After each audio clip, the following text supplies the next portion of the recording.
That right there is the sound of the two boys crashing into an thankfully empty office building. Nobody else was hurt, although the large dust was clearly an annoyance, as well as the comically large pile of debris that was dropped on top of them.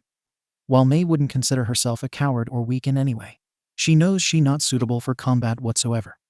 She's an inventor, for crying out loud. She wanted to make stuff to make it easier for heroes to beat up bad guys, not do it herself. Thankfully, after she was able to get the crowd away from the fight that was going to find, she immediately set out to contact any heroes that were nearby. Although by the time they arrived, the fight was pretty much over. Death Arms, Mount Lady, Backdraft, and Kamui Woods all head over towards the scene, while May herself went over to the laughing hero herself, who was still recovering from her condition in the ambulance. "Miss Joke, are you all right?" May asked. The heroine gave the worried pink-haired girl a thumbs up, although it was a bit shaky. "Yeah, I'm all right, kiddo. Just got a bit winded out, that's all," she replied. "Also, thanks for getting the civilians out of harm's way. I really appreciate it." "Don't mention it. But what the others? Are they okay as well?" The hero's smile diminished a bit. "Mirio was doing all right when we were fighting the villain. But then he had to take me over here, because I was close to passing out due to quirk overuse."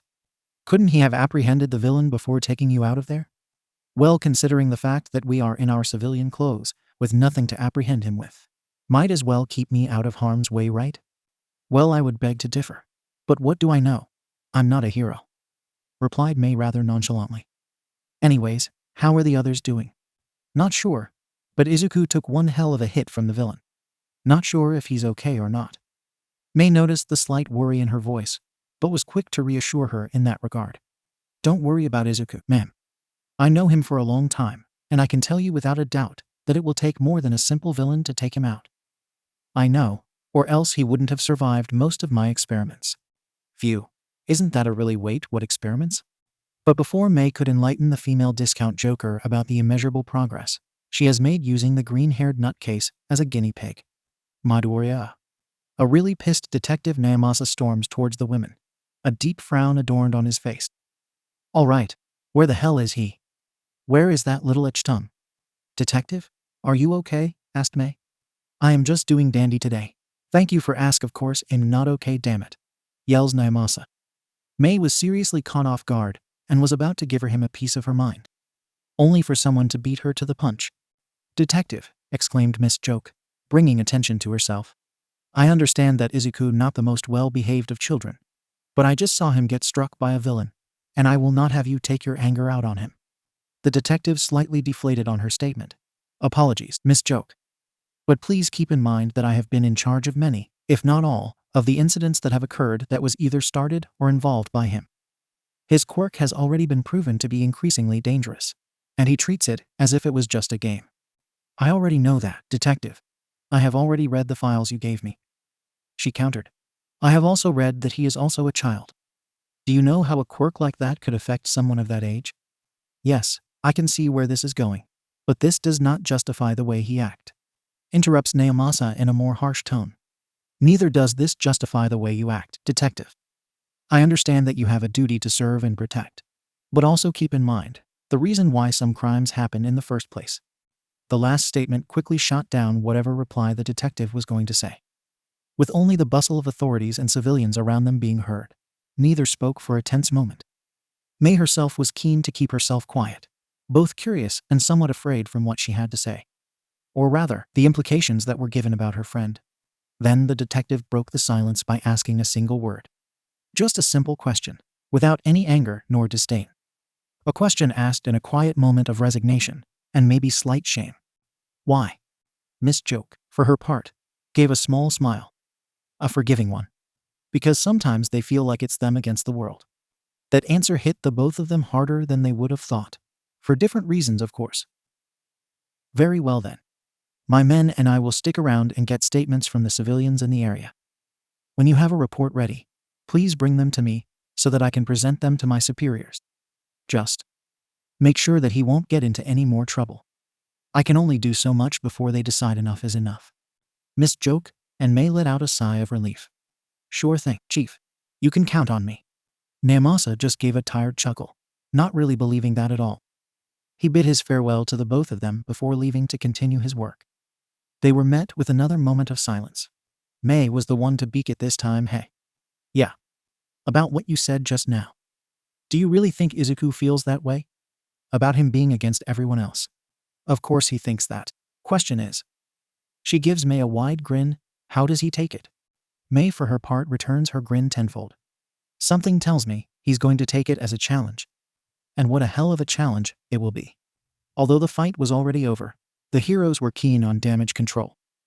Backdraft assisted the firemen to put out the fires that had started during the fight, while Mount Lady and Death Arms cleaned up the debris, leaving Kamui Woods to assist the police in taking the slime villain in custody.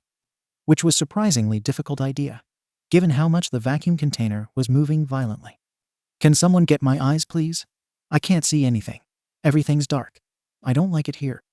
Someone get my eyes, please." "I see. Wah. Can you please shut up?" yelled Kamui Woods. With every word his body slightly jerks with every violent movement the slime villain makes. Thankfully him and the other officers were able to quickly make sure that the villain was secured and was promptly taken away. Once the police left, he went to join the other heroes. He quickly met up with Death Arms to see if he needed any help. "There's no need.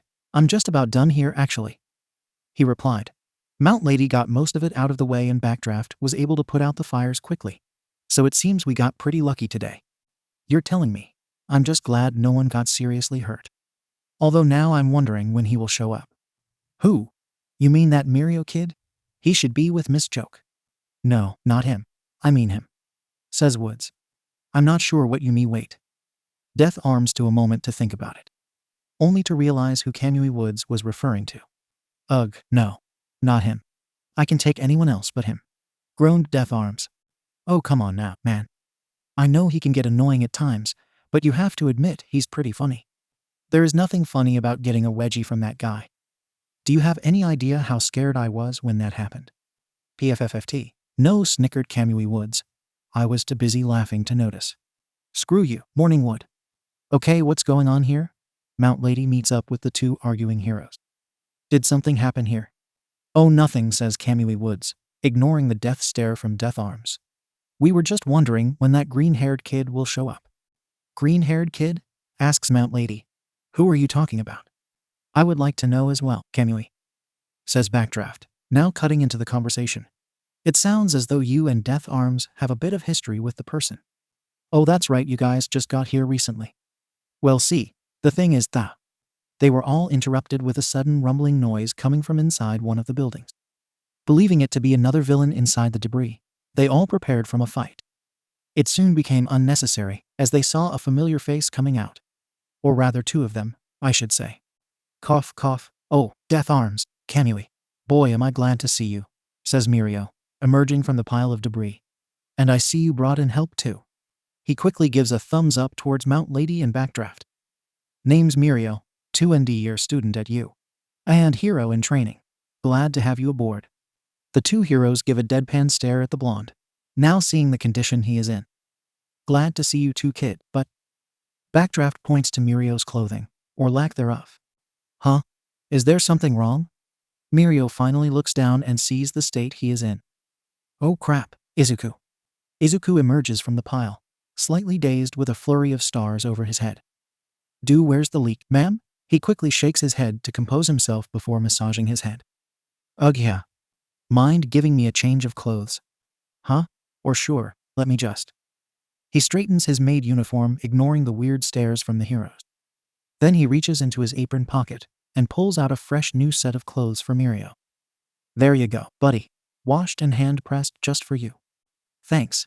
As he goes on putting on clothes, Izuku turns his attention towards the heroes. Whoosh! He quickly transforms back into his casual clothes. Well, hello there, folks. I'm sorry to say that you guys came a bit late to the party. Death Arms is not amused by that statement and begins to loom over Izuku. Party? You call this a party? A massive villain attack has just occurred and caused thousands of yen in damages, and you call that a party? Well, when you put it that way, then yeah, that does sound a bit off-putting.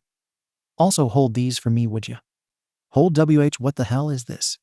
Izuku looked at Death Arms as if he was stupid. The villain's eyeballs, duh. Anyways, I gotta head on over and see what Miss Joke is doing. Later, chumps. Hey, wait a vavavroom. Moment again, the heroes are gobsmacked as the boy runs away in a trail of smoke. Suu? Says Mount Lady. Anyone mind telling me what that was about? Kamui answers the question this time. Well, that is Izuku Midoriya. I would go into further detail, but we would need to have a couple of drinks for this, because it's one hell of a story. Backdraft is surprised by the info. That bad? But he's just a kid. An assumption anyone makes, says Death Arms, but soon enough you will wish that you were patrolling a different area. That is if you don't lose your mind first.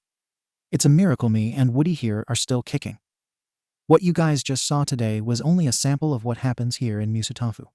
Needless to say, it was one hell of a welcome for the duo. Poor Mount Lady. The only thing they forgot to tell her was the fact that he was a shameless flirt. Why didn't he do so just now, you ask? 3 words. Mamadoria's frying pan. He'd rather not get in any further trouble today. While taking time off of schoolwork is a pretty neat bonus for someone who recently got expelled from school, sooner or later one has to accept the reality of public education, regardless of whether or not it actually becomes useful in the long run. It can almost be a guarantee that the majority of readers here have already forgotten most, if not all, lessons that were taught in middle school. Hard facts aside, Izuku was not exempt from receiving his learning while at home. There was still time before summer vacation arrives, and Mamadoriya was determined to make sure that her little baby boy graduates beforehand. For this, she waited until her son was done with his homework before speaking with him at the dining table. She will have no choice but to lay down the law hard. What? What do you mean I can leave the apartment to see my friends? Inko wondered about her son's lack of patience. Sigh Izuku honey. I know you better than anyone else here in this world. If there is one thing I know for certain, it is that I know the moment you go out the door you get yourself into another one of your hair-brained shenanigans. But, boo. I know. You can't help it. Ever since your quirk showed up, you are always compelled to do something no matter what. I remember when you were just a little boy that you couldn't even sit still for 5 minutes. Still, you have been very, very naughty recently, and no son of mine is going to grow up as a delinquent. That last incident wasn't even my fault. May and Mirio said so. And they are also your friends, which means that they could easily twist their words as well. They would never do that. You're being such a... And it was in this moment that he knew. Caramba, up. He covered his mouth to stop himself, but it was too late. Doom. At that moment he felt the cold aura of Mamadoria's wrath, and quickly jolted straight in his chair. Being such a what now, Izuku?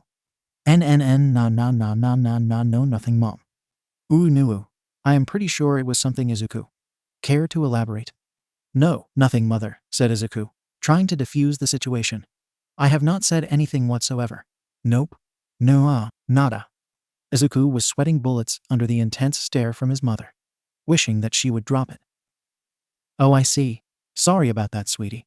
I thought I heard something here. Izuku resisted the urge to sigh in relief. He was not out of the woods yet. At the very least his tutor was not around to see this, or else she would have a laughing fit at the sight of the boy being scolded by his mother. That, and there was no frying pan, so things are going smoothly. I'm glad that's the case. I would really hate to use this on you again so soon, dearie Tilda. And now the killing aura is back. That, and the pan suddenly appeared on the dining table. Good God, what is wrong with this woman? Now then, said Inko. How about you help me with dinner tonight? It's been a while since we had some quality moments together. You're always out with your friends. And ever since your father began working overseas, I've been dying to have more family time. Isn't being with Mitsuki enough? And why the hell did she say it like that? Poor Izuku just sat there, crying silent tears with the thought of this being his last supper. Why, yes, mommy. Maybe it's time for a scene change. Wait, don't leave me here with this. Clang thud. That's all right, dear. You go have fun with your narration while my Izu and I have some fun. Teehee. Since when was she able to do that? Another part of being enrolled in the educational system of name of region here is the overwhelming burden of schoolwork and other activities associated with it. Homework, clubs, community service, exams, projects, group projects, social groups, school parking, dirty restrooms, bullies, nerds, jocks, dolls, you name it. In Mirio's case, when one is an enrolled student of one of the most renowned schools in all of Japan, that burden doubles. Add the fact that he is in the hero course, and the burden triples. When said student is unknowingly being considered to being the successor of the #1 hero of the nation, that burden quadruples.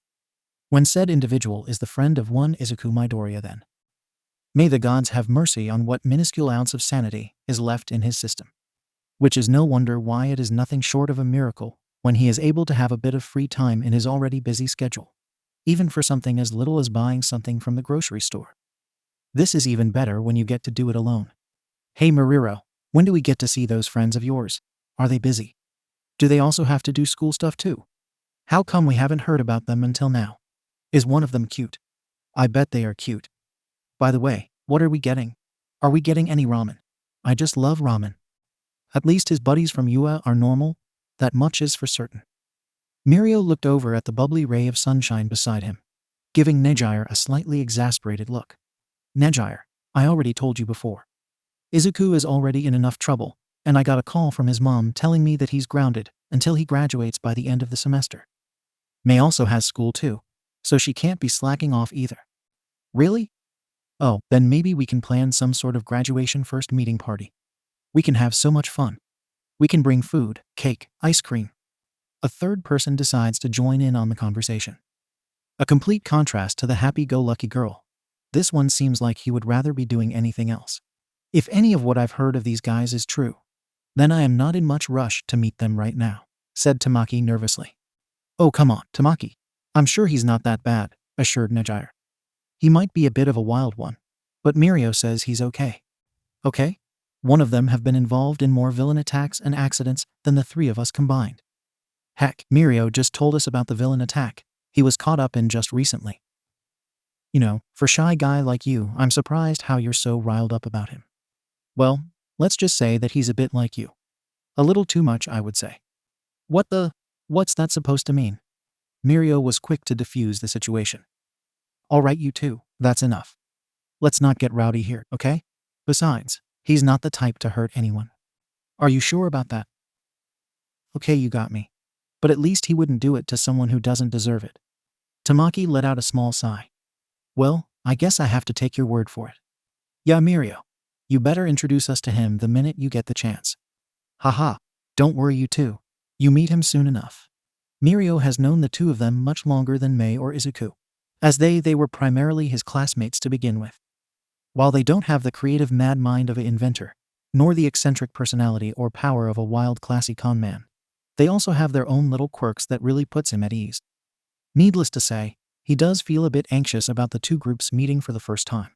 Mei and Izuku weren't really the first thing that came to mind when thinking about the word normal.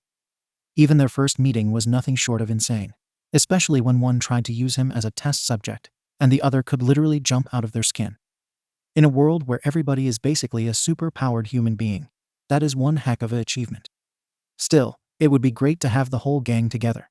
For all the stressful things he experienced during his time with the Double Trouble duo, he never lost his optimism, nor his sense of humor, although most of the time he almost never gets the chance with Izuku around. Nejire would seem like the type of gal that could get used to their antics. He could even bet his savings on her even joining in on the fun. With her bubbly personality, curious mind, as well as her love of all things conversational, he was sure she would get along with the both of them. Tamaki, on the other hand, that might be a bit tricky. While he is an overall great guy, he really isn't the social type. In fact, sometimes Mirio would often wonder how someone with a hard shell like him ever got to be friends with the likes of Nejire and himself, although he obviously never regrets it. Mei might be more able to connect with a moody character. After all, what better person to get to an introvert like another introvert? Either way, there is only a few weeks before the end of the school year. They'll get to meet them soon enough. Hey Mirio. Yeah? Do you think they will apply to UA? What are you talking about? Of course they will. Mei wants to be in the support course and… Let me guess, Izuku wants to be a hero. Actually no, he doesn't. That stopped both of them in their tracks, looking confused. Mirio, for his part, just kept walking. What? While being a student might be regarded as a very stressful thing in today's world, very few would consider the fact that the educators have it worse than them. Sure, the students have to do all these assignments and projects and whatnot, but it is the teachers that have to grade every single one of them. Not only that, their job doesn't end at the end of the school year. Basically, they spend the entirety of their summer vacation preparing for the next school year. And during that time, most teachers would be extremely stressed. As for the case of a certain teacher in UA, he was not stressed. He was pissed. Who could blame him? First, he expelled his entire class shortly after beginning the semester because they lacked the potential and discipline needed for being a hero. Then he gets a scolding from the principal and is now required to assist the other classes and practically become an errand boy.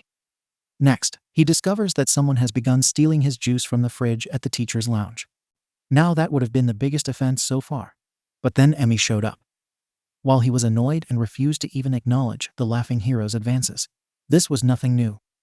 Until he realized that she was in UA, wearing a formal dress walking back from the direction the principal was in. As he himself is also a hero, as well as an advocate of all logic and reason, he began to place all the pieces together. Emmy is wearing a formal dress, which means she was here on business. She also had a red folder with her, which means that it might have been for an individual. The folder had the seal of the Musutafu Police District, which means that individual is more than likely a problem child.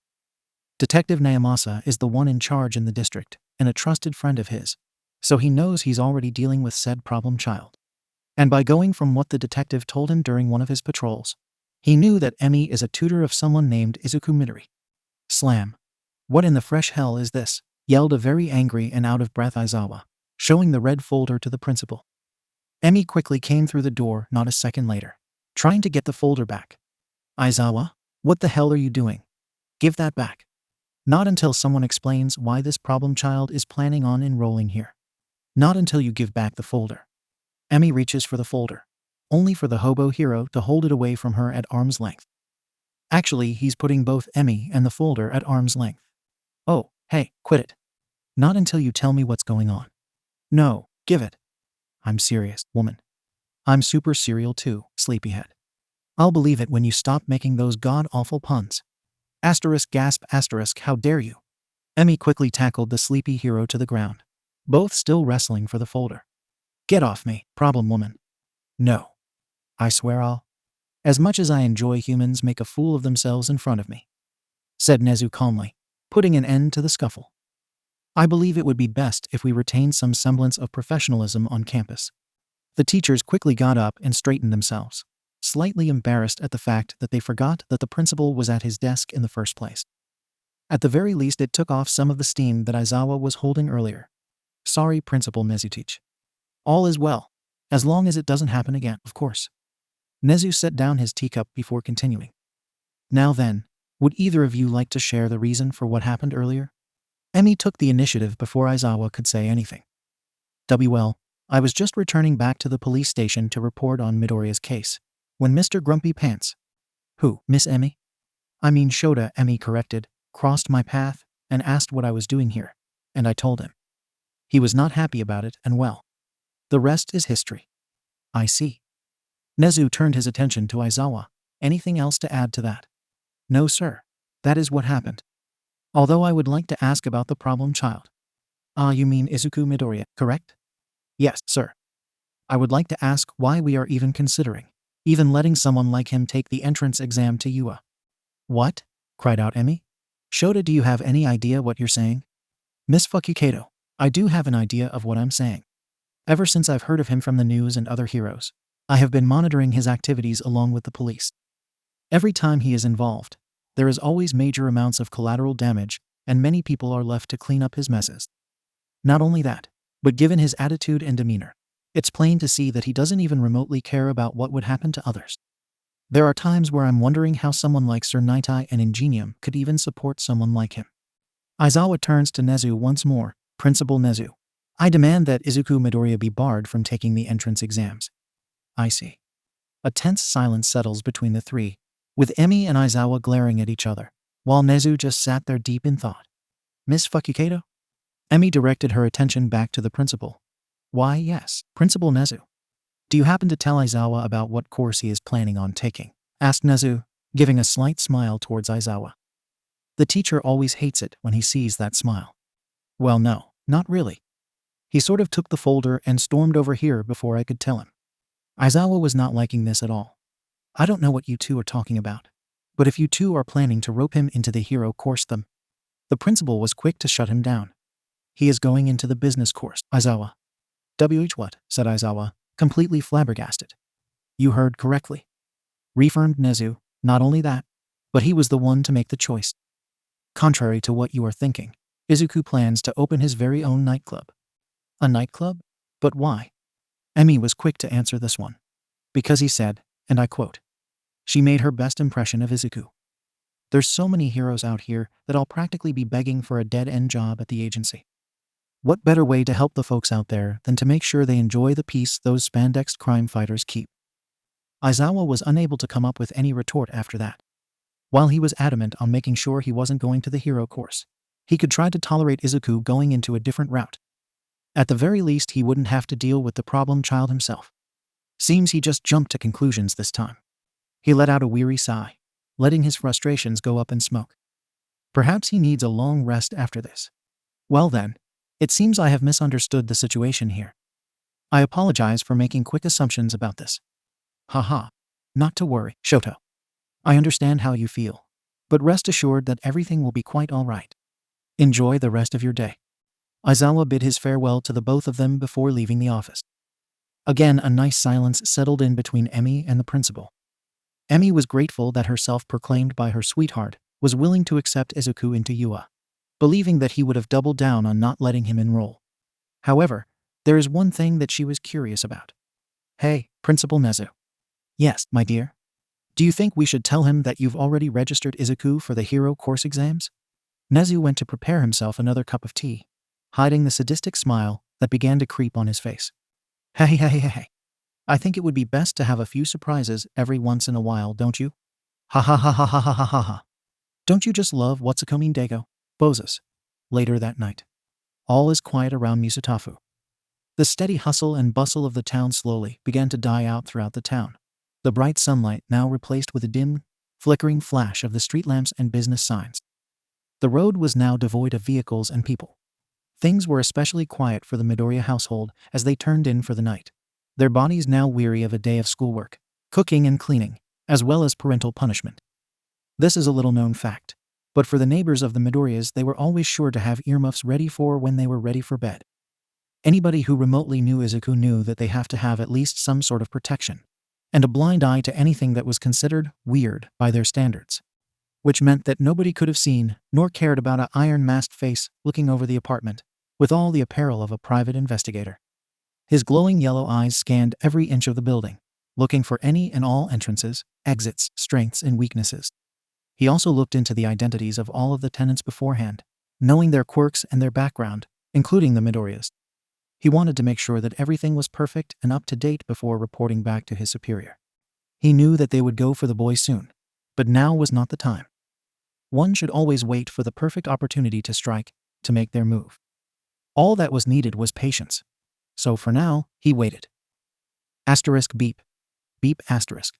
The masked man looked to his wrist, where he was receiving a video call from his slightly large watch. He accepted the call. Asterisk BZZT. Asterisk Q. Come in Q. The man was quick to give an affirmed robotic grunt. Glad to see you in fine health, Q. While we haven't spoken much since your last mission, I'm afraid that we are crunched for time, and therefore have to skip the pleasantries for now. Although that wouldn't be much of a problem seeing that you are always ready to get to business, correct? Another affirmative grunt and nod from the man. Excellent. Now then, I assume that you have located the boy. Another affirmative was given. Good job, Q. Now then, what I am about to tell you cannot be told to anyone, nor will it be repeated, so listen carefully.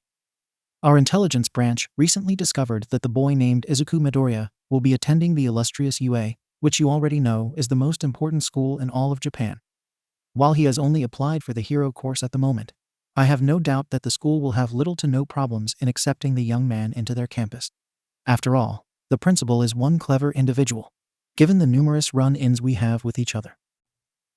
Your mission is to monitor any and all activities of Izuku Midoriya, as well as those in his inner circle. You are to gather as much information as possible regarding them, as well anything that is important to the organization. Remember that we have spent the last several centuries looking for the individuals who were known as the descendants of the mask, and right now we are at a crucial time in which we have the opportunity to have one of them into our employment. You are to make sure that no one knows about this, for this could be disastrous should this information fall into the wrong hands. Make sure that the boy is willing to cooperate with us should the moment arise. If he does not agree to assist us, or if he becomes malicious during this time, I will give you full authority to use lethal force as you see fit. Am I understood? The man gives an affirmative grunt, now adding a salute. Good. This will be the last call he will be receiving from me in a while, so there will be no support at this time. Take care and good luck. Over and out. The transmission ends, leaving the man in complete silence once again. The man looked intently at the building again, before walking away into the street. There would be no need to confront him now. Today is a wonderful and sunny day in the bustling city of Musutafu. In fact, one could say that every day is a great day to be in town. The area is filled with many areas of entertainment and wonders that appeal to everybody, from the nightlife enthusiast to the common folk going about their days. In Musutafu, there is always something for you to enjoy. For the scavengers and eccentric inventors, there is the Dagaba beach trash heap. Back in its heyday, this was one of the most beautiful coastal beaches that existed, being a major hotspot for those wanting a little fun in the sun. However, due to the rising issues of littering and pollution, it's all long and gone, now nothing more than a grease monkey's paradise. This little scrapyard has all the basic needs you need to create whatever technological abomination you desire, as well as snagging some scrap metal for some extra cash. In this part of town, there is always a lavish, luxurious lump of landfill that you can legally and legitimately acquire from the lazy louts of Lalaland. Reserve your scrap today. Speaking of inventors, great minds only come from the best schools, and here in Musutafu we have one of the best schools in all of Japan, UA, with some of the most intelligent and capable minds ensuring the education and guidance of the next generation. Seeing as someone such as yourself is getting close to the age of motherhood, this would be a perfect opportunity to whack, gack, bah crash. Will you shut the hell up, you idiot? Izuku was unable to answer, seeing that he lays sprawled on the floor in Mount Ladies, or you as he later found out, apartment. With all the beer cans that surrounded the two in the living room, one could assume that Izuku was just really drunk. Or maybe it was the table that she threw that completes the look, not sure about that. The apartment in particular looks more better, but for the most part it looks as if a woman wasn't living here at all. Woe to all the boys she would bring home if at all. Yu was wearing her casual clothes, as she was already off duty just a while ago. It was supposed to be just a normal patrol, hopefully apprehend a villain or two, and gained some popularity. It was supposed to be an impressive debut for Mount Lady, but it was never meant to be. And it's all because of him. That little green-haired brat ruined my debut. She was steaming with anger as she glares at the kid, who was still out cold on the F-whip. Oh, wait. Never mind. He got back up. Yowich. Well then, big lady, you certainly are not a damsel in distress. Not with those arms. He says, rubbing the sore spot on his head. By the way, how the heck are you so strong? Is it something you eat? 'Cause I heard that eating the broken hearts of men really. He barely dodges another empty can at his head, hearing the clink as it hits the balcony window. I said shut up. And it's Mount Lady, you brat. And leave my love life out of this. Izuku pretends to give a confused look, stroking an invisible beard. Really? With all the hero close-ups you do? I'd say that info is open to the public. He makes a grand gesture of reading from a sign, his arms spread out. Ah, I can just see the tabloids now. Breaking news. Aspiring hero uses paparazzi to scout out potential sucker. That'll get some recognition. Ha ha ha. Bonk. In his act of laughing, he fails to see the coffee cup as it hits him straight in the face, knocking him into the floor again. This time Yu doesn't take any chances as she begins to drag the star-seen troublemaker by the collar and towards the door. Finally, with one strong move, she throws Izuku out the open door. And stay out, slam. She could hear the quick scream of him falling before thud, hitting the ground. If it was anyone, she would have been appalled at what had just occurred, as this would have been a murder attempt. However, with a quick reminder that the person in question was none other than Izuku Midoriya, it helped to calm her nerves. However, it was only temporary, as she realized how much of a mess her home truly was. With a bag, apron, and a grouchy mood, she began to clean up, which also meant it gave her time for her to contemplate where she went wrong. Ever since she decided to move to Musatafu, it has been a roller coaster of hiccups and stress. First her encounters with Midnight, then her love life or lack of rather, then him. Ever since she encountered Izuku during the slime villain incident, he began pestering her to no end.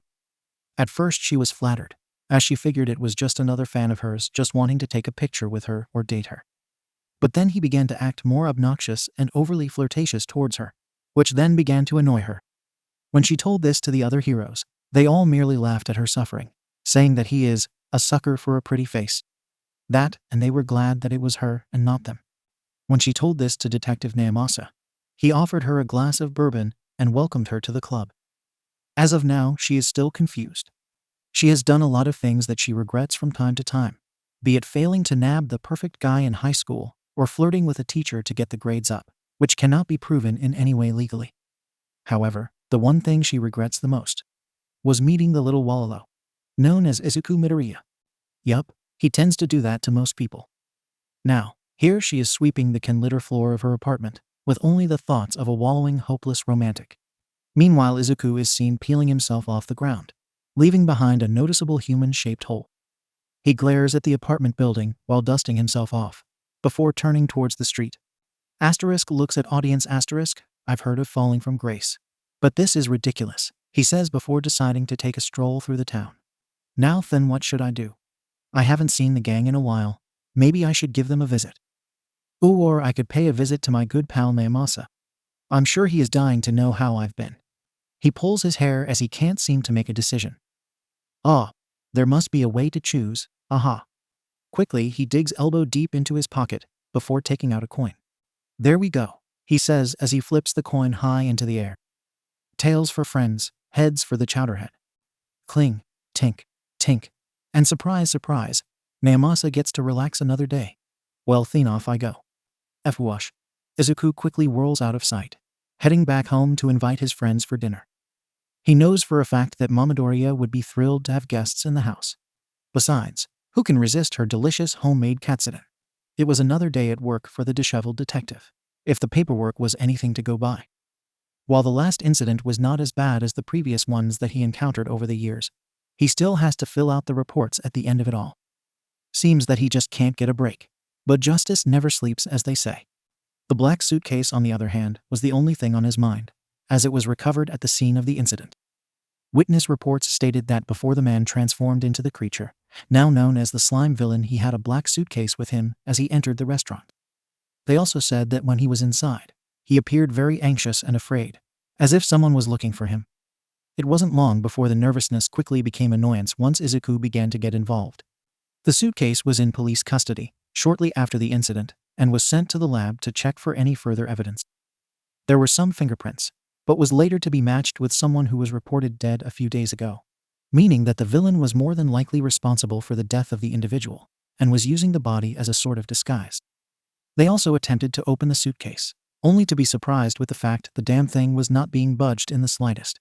Still, with destruction of property, as well as the numerous counts of villainy, was enough to put the slime villain behind bars for a long while. While he can breathe a little easier knowing that the villain was in custody, it was still not enough to sate his curiosity over the suitcase itself. He already tried opening the suitcase himself, but no dice. Right now, the suitcase is still at the lab, and the forensics team are in the process of sawing it open to see what is inside. As he sits in his office to finish all the paperwork, he regularly glances at his phone, knowing he would get call from them soon. Knock. Knock. Hello, detective? It's me, Miss Joke. Huh? Oh, sure. Come in. The laughing hero comes into the office with the ever-present red folder in her hand, looking over the detective in a concerned frown. Oh wow, you don't look so hot there, Chief. Have you been resting properly? Namasa gave a dry chuckle. Do I really look that bad? Well, it's all because I'm dealing with this wave of paperwork at the moment. He gestures towards the stacks of paperwork on his desk, threatening to spill out. So unless you have anything very important to say, I'm afraid I have to ask you to hold off on that until I get this sorted out. Well, that depends on what you mean by that. Well, that got the guy's attention. What do you mean? Well, it's Izuku related. Ugh. What did he do this time? Nothing. Don't worry. He hasn't done anything like that in a while. Namasa leaned back in his chair with a very defeated sigh. All right, let's hear it. Oh, well, asterisk. Well, as you know, he is close to graduating middle school and... Go on. Well, I have been looking for a nice high school for him to attend, since most of them are not willing to accept him in at all and... Okay? Knowing that Izuku is such a special case for them, I have gone through great lengths to... Slam. Namasa quickly leaned forward in his desk with irritation. Anytime now, please, Miss Joke. And with that, the band-aid has been ripped. Izuku will be attending Yua. The room becomes silent for a few tensive minutes, both of them looking at each other with unreadable expressions. Well, Namasa's is unreadable. Miss Joke's expression is more like the one where they are about to expect the other person to just begin throwing a tantrum and start unleashing absolute hell on everything and everyone that the person is in contact with. As soon as Namasa opens his mouth, she begins to calm him down. Look, Namasa, I know you and Izuku don't see eye to eye, but... Is that all? Okay? Apparently, she totally read the atmosphere wrong. What? The detective gave Miss Joke a "You serious?" Look, Emmy, as much as I think that Izuku is an absolute dingababy, I have no right to deny him anything like a basic education. The reason why I gave this assignment to you is because I had a feeling that you would be able to make him think about the consequences of his actions before doing anything. I thought it was because no one else wanted to take it. That too. But that's not my point. My point is, if there is any place where they would be able to keep Izuku in check while in school, then Yua would be that place. To say that Miss Joke was not expecting this was an understatement of the century. Well, okay then. I expected you to be a bit more upset about this. Namasa waved it off. Well, since they already accepted him, it's now their problem. Besides, Izuku was always talking about being in the business course for that nightclub he wanted to open. It was at this moment where she just realized the situation. Ah crap, he doesn't know he's going to the hero course exams yet. Then she just realized another bombshell, only worse. Ah crap. Izuku doesn't know either. She quickly wiped off the nervous sweat in her brow. Well, about that I think I should tell you, th. Ring ring. Hold that thought. Let me take this. Namasa picked up the phone. His demeanor now changed to a professional. Musatafu Police Precinct. This is Detective Namasa speaking. Uh-huh, yes. Yes, that briefcase is the one I sent to them fro, huh? What? Stolen? What hap? Wait. Never mind, I'll be right over. Namasa's outburst alerted the laughing hero. What's going on? Apparently, there was more to the briefcase than we thought. Someone broke into the lab and stole it from under our noses. Miss Joke quickly switched to her hero persona. Should I contact the other heroes? Only Eraserhead and Sir Nightai. The suspect has already left, so there is no need for any muscleheads. There is already a squad there conducting an investigation, so I'm heading there to see what's going on. Naomasa quickly got his coat and hat as he headed out the door, Miss Joke following suit. I'll come with you. No, don't worry about it, as the situation is already under control. I just need you to keep looking out for the kid. Don't you mean look out for the kid? Same difference. They went their separate ways after leaving the station. While she wasn't able to tell Naomasa the whole truth about Izuku's situation, the more she thought about it, the more she thought that maybe it was for the best. The detective already has enough on his plate, and she is not going to make him even more nervous than usual. For the most, maybe she should take a breather herself. Izuku hasn't been much of a bother, but that was mostly just his mother make sure of that. That and the Madria matriarch really had a knack for her cooking. Speaking of which, she just received a message on her phone from the woman herself. Hello? Izuku is having friends over for dinner, and I was wondering if you would like to join us as well. I'm making katsudon today. Well then, it just so happens that she is off the clock now. Might as well drop by. Walking now with a small pep in her step, she went to her car and drove away from the precinct, anxious to try more of the Mamadoria's fabulous cooking. Unfortunately, she failed to notice the big masked man in a trench coat, just watching her from the other side of the street. As she drove away, the man looked at her general direction before walking away, suitcase and all. Some time later, in the Midoriya household. Izuku, stir the eggs. Crack. Whisk whisk. Yes ma'am. Sizzle. F-woom. Make sure you don't burn the meat. Bloop. Pop. Pop. Yes ma'am. KSSHHH. Damn it, don't use too much oil. Sorry ma'am. Slam. Bam. And where the hell is the soy sauce? How the hell should I know? I didn't know the recipe called for it. Gramash. Doom. Ra. Jaya. Knock knock knock. Kaya. What the? WH? Izuku jolted awake from the horrible nightmare that he just went through, looking around before realizing that he was on the couch. He let out a big sigh of relief before hearing the knocking once again from the front door. All right.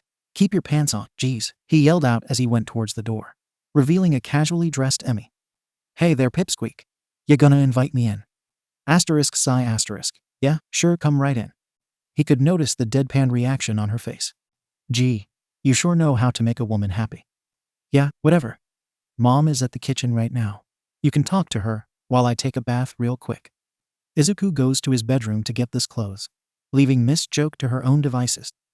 She heads towards the kitchen, finding the Midoriya matriarch at the stove, doing some final touches on the food.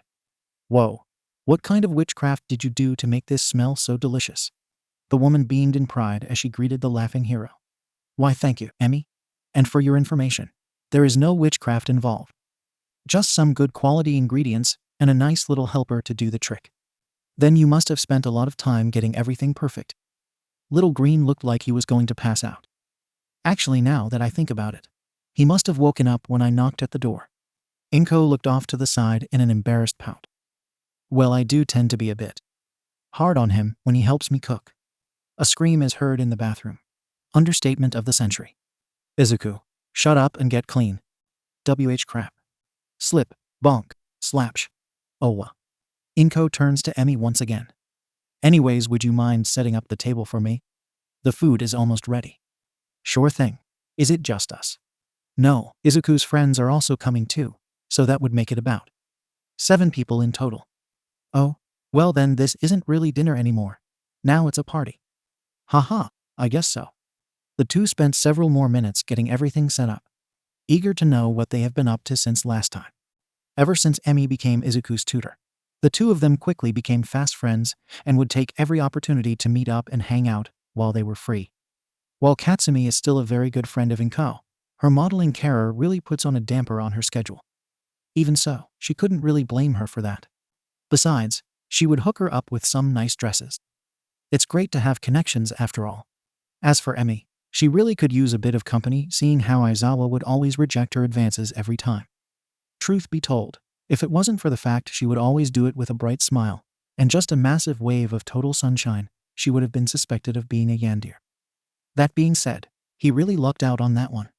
Either way, the two would mostly talk about whatever happens to cross their minds that day, either be about Izuku or just who was the hottest male hero. Bonus if you figure out who Emmy votes for. It wasn't long before the rest came through. Slam. Hi, Mrs. Midoriya. Is the food ready yet? May, stop being so rude. Don't you know anything about manners? Does it have to do with working with my babies? Well, no. Boo. Then such knowledge is unnecessary. It is if you want to be a decent human being. While May and Mirio continued with their admittedly entertaining argument, Nejair and Tamaki both trailed behind after them. One was having a look of utter desperation, while the other was continually giggling with the sheer ridiculousness of the situation. Again, take the time to figure out which is which. Inko beamed at the group. Welcome back, you two. Glad to see you can make it. She then turned to the newcomers, greeting them with a bow. As for you two, it's a pleasure to finally meet more of Izuku's friends. I'm so glad you could make it as well. We're happy to meet you too, Mrs. Midoriya. Name's Nejair, and this here shy boy is Tamaki, said the bubbly girl while patting said shy guy's back. Meanwhile, the poor introvert is too busy admiring the floor. Oh, please call me Inko. Any friend of Izuku's is welcome here. Now then, Izuku, your friends are Hiri Tilda. Fuash. The greenest twirled towards her, now wearing his t-shirt and pants, and in a welcoming pose, arms wide. Welcome, dear friends, my humble abode. The blondie was telling me about the two of you, and let me just say that Inei. He trailed off at the end, now taking a good look at the two. Or more specifically, the one they call Nejair. Badump, badump, badump. We now take a look inside the mind of the idiot known as Izuku. Observe. What is this beautiful creature, no goddess, doing here in my home? Is this one of Blondie's friends that he has told me all about? It is. Oh my, how can I forgive myself, knowing that such a woman exists? Her hair, her clothes, her pretty face, and such bountiful charisma. Never had I seen such beauty. And what a beautiful pair of twinkling eyes. I can feel myself being lost in them, smothered by them, become absolutely covered by them and suffocated by them, until the light takes away what little energy I have left. Today I can die happily now that I have been in the presence of such a divine being. We now return with your regularly scheduled reading. Hello? Anyone there? Izuku. May waves her hand in front of Izuku's face, but doesn't receive any feedback. Mirio facepalm. Tamaki just stands there awkwardly and Nejair lets out a cute giggle. Inko and Emi just looks at the scene amused. Whoosh. Then in a whirl he appears in front of Nejair, but now in the attire of a typical Frenchman. He has one hand on his hip, the other presenting a rose to her with a sly look. Ah, hello zir, Mies. It is a pleasure to finally meet you, he says with the ever so suave voice of a Japanese Klauso. Haha. Nice to meet you too, Izuku, replies Nejair as she accepts the flower. Oh, so you have already heard of me, we? No doubt from our little teen here, correct? Of course. I've heard all about you and your antics. Also, why are you acting so funny? Are you really French? How did you change your clothes so quickly? WH? Izuku silenced her quickly with a finger on the lips. Now, my dear. There is no need to be asking so many questions. Why don't we just head to somewhere more private? Thwack. Yak. Sacrebleu. What's the big idea, Matar? Shut it, Izuku. This is no time for your jokes. Now get yourself changed, and make sure you behave yourself. Fuash. Izuku reluctantly switches back and trudges towards the dining table, leaving the rest utterly surprised at this turn of events. Then again, one shouldn't really be surprised when a mother is able to control her children. Just a simple fact of parenting. Now then, why don't the rest of you get yourselves washed up and head to the table when you're ready? I made katsudon today. Sure thing, Mrs. M. Why, yes, ma'am. Come on. The sooner I'm full, the sooner I can get back to working on my babies. For the last time, May, have more tact. Don't worry, Inko. I'll make sure that your idiot son doesn't eat all the food again. From there wasn't much to be said as everyone was absolutely famished, eager to go ahead and stuff their mouths literally, for Izuku and May. Izuku more so. There were some interesting tidbits here and there, such as the work of the big three, Emi's hero work, or one of May's inventions. Sometime Inko would tell a story or two about some of the more outlandish things that her son has been through during his infancy. All the meanwhile Izuku would continue to flirt with Nejair, who would then respond in an obvious and airheaded way, almost as if she was sarcastic in a way. Nevertheless, it was a wonderful dinner, and everyone gave their thanks to the lovely Midoriya hostess for inviting everyone. Poor woman was blushing from all the praise. As for Izuku and May, the big three were excited for their two idiots to join them at UA, although a bit miffed that Izuku would be in the business course. And then came the big reveal. About that there's something you should know about your application to UA. Emmy almost choked on the immense silence that occurred afterwards. All eyes turned to her. Well, it seems that there was a teeny tiny little hiccup and, rip it again. Just like last time. Izuku's joining the hero course. Commence operation. Mental in 3, 2, 1. Say psych right now, Mississippi. Joke. Say psych right now. What? Why didn't you tell us before, Emmy? Izuku. We need to get a costume ready for you at once. WWW, what's going on? Why are we screaming? Oh my gosh, oh my gosh, oh my gosh, oh my gosh. This was a mistake. I should have never come here. I am tired. I have no bed, and I must dream this nightmare away. Yeah, mission failed successfully. If there is one thing that a student would never comprehend in regards to education, nor would they question, it would be the point of exams. Exams, all in all, are just a series of questions that they would have to answer in order to be qualified to be released into the wilderness known as the real world. It is a detestable thing that strikes fear into many scholars and trainees alike. One doesn't necessarily need to remember the subject matter afterwards after all is said and done, if it even sticks at all. Needless to say, it makes even less sense for schools to make exams specifically to enter into school. Why would someone make an exam to allow people to learn if they are trying to get them to learn in the first place? It is inconceivable. At least, for someone like Izuku, that is. Although that's not really the main issue right now. Oh no, the pain of exams is nothing more than a slight little tickle compared to the amount of disappointment radiating off of him right now from not going to the business course. Now then, the reader at this point is asking, why not just talk to the school? Maybe the principal made a slight mistake in regards to the placing of potential students where they desire to enroll in. Maybe he will be able to overlook this little slip-up and switch him over before the exams. Unfortunately, when confronted about the situation, the principal only gave a slight shrug and said that there wasn't much he or anyone else could do about it, since it would mean that they would have to move a few students around to another course, which could cause problems since it would present a bit of favoritism. Which Izuku knew immediately, it was complete boopity-boppity. But there wasn't much he could do about it now. From there, he would just spend his days just sulking around in his room, not wanting to do anything until the exams came. It wasn't that he didn't want to do them, but the fact of the matter is that he is basically going for something he never really wanted in the first place. If he bombs the hero exams, best chance he can get would be to get a good enough score to get into general studies. From there, he could ask for a transfer to the business course. Now that would be a good plan. Well, it was, if he was the only one that knew about this. Slam. All right, Izuku. Time to get out of bed. You got to train if you want to get into the hero course. Hurry, Izuku, get up. I just finished several of my babies today, and I'm going to need your expert hero advice before the exams. Who the hell said that I was going to be in the hero course? Yelled Izuku as he got out of bed. That damn rat got me into the hero course exams on purpose. Now why would I so bother to even try for something that I don't want? Mirio is quick to answer that. Because if you don't, your mother will kill you. Okay, any other reason besides that? How about the satisfaction of hard work and the eternal gratitude you get from saving people, as well as the admiration for the younger generation? While I will admit I would enjoy that, I enjoy being able to get paid as well. Wow, greedy much? Hey, I wanted to get into the business course for a reason, okay? All right, fine. Oh, pick me, pick me. Izuku turned to Mei, her hand raised as if for calling for the teacher. Might as well play along. All right then, Mei. What do you got for me? How about using this as advertising material? Go on. Now with greater motivation, she puts a hand on her chin, adopting a thoughtful pose. Well, if you get into the hero course, you can do a lot of hero Y things.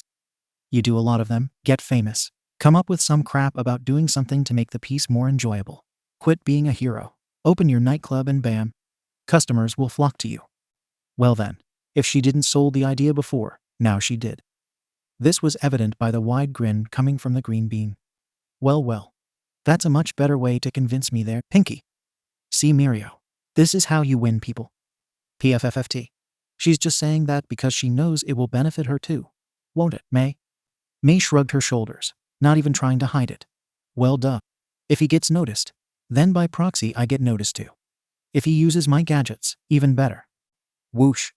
Izuku quickly gets changed into his jogging clothes, now looking much more eager. Okay, now I'm pumped. Let's get to it, gang. Yeah, X2. So now begins the obligatory cliché anime-style training montage, presented to you in fast-forward snippets, so that the story can progress without having to resort to possibly lame filler chapters. Dagobah Beach, 9 months before entrance exams. Asterisk huff asterisk huff asterisk when you said. Asterisk huff asterisk. That we were going to train. Asterisk wheeze asterisk I though that you were going to train too. Not be a dang asterisk gasp asterisk dumbbell weight. We find our green bean carrying a large refrigerator, with Mirio sitting on top of it. Hey, come now, I'm not that heavy. My crackling and possibly broken bones beg to differ, yelled Izuku, before turning to Mei. And aren't you supposed to be training too? Mei looked up from her work with a disbelieving look on her face. Train?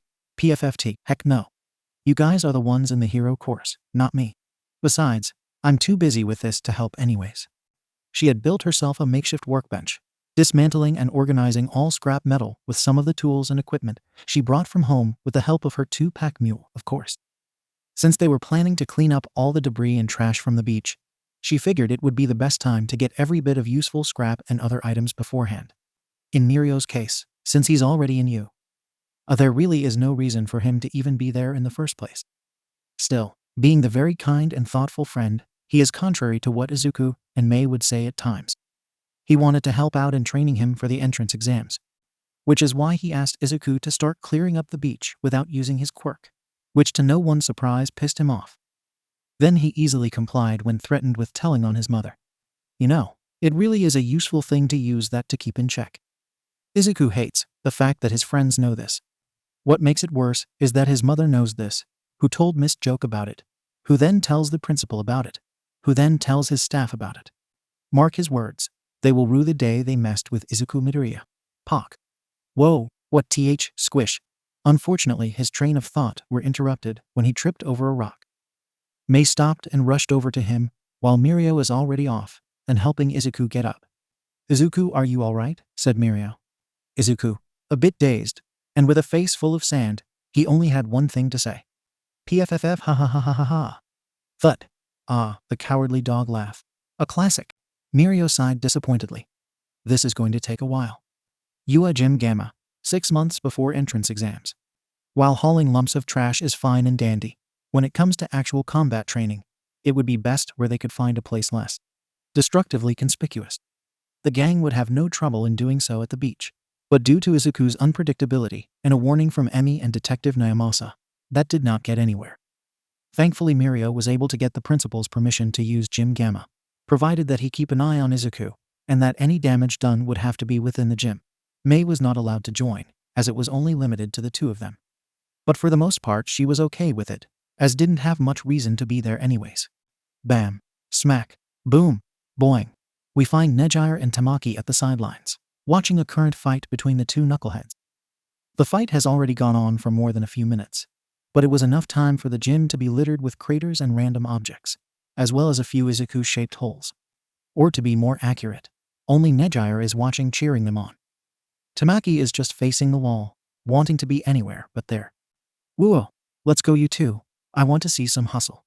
Meanwhile, Izuku easily dodged several punches from Mirio, his body quickly twisting and turning before turning his legs into a spring. Sproing. He jumps away from him before pulling out a Tommy gun from out of nowhere, spraying the air with bullets. Ratatatata. However, Mirio was able to see it coming.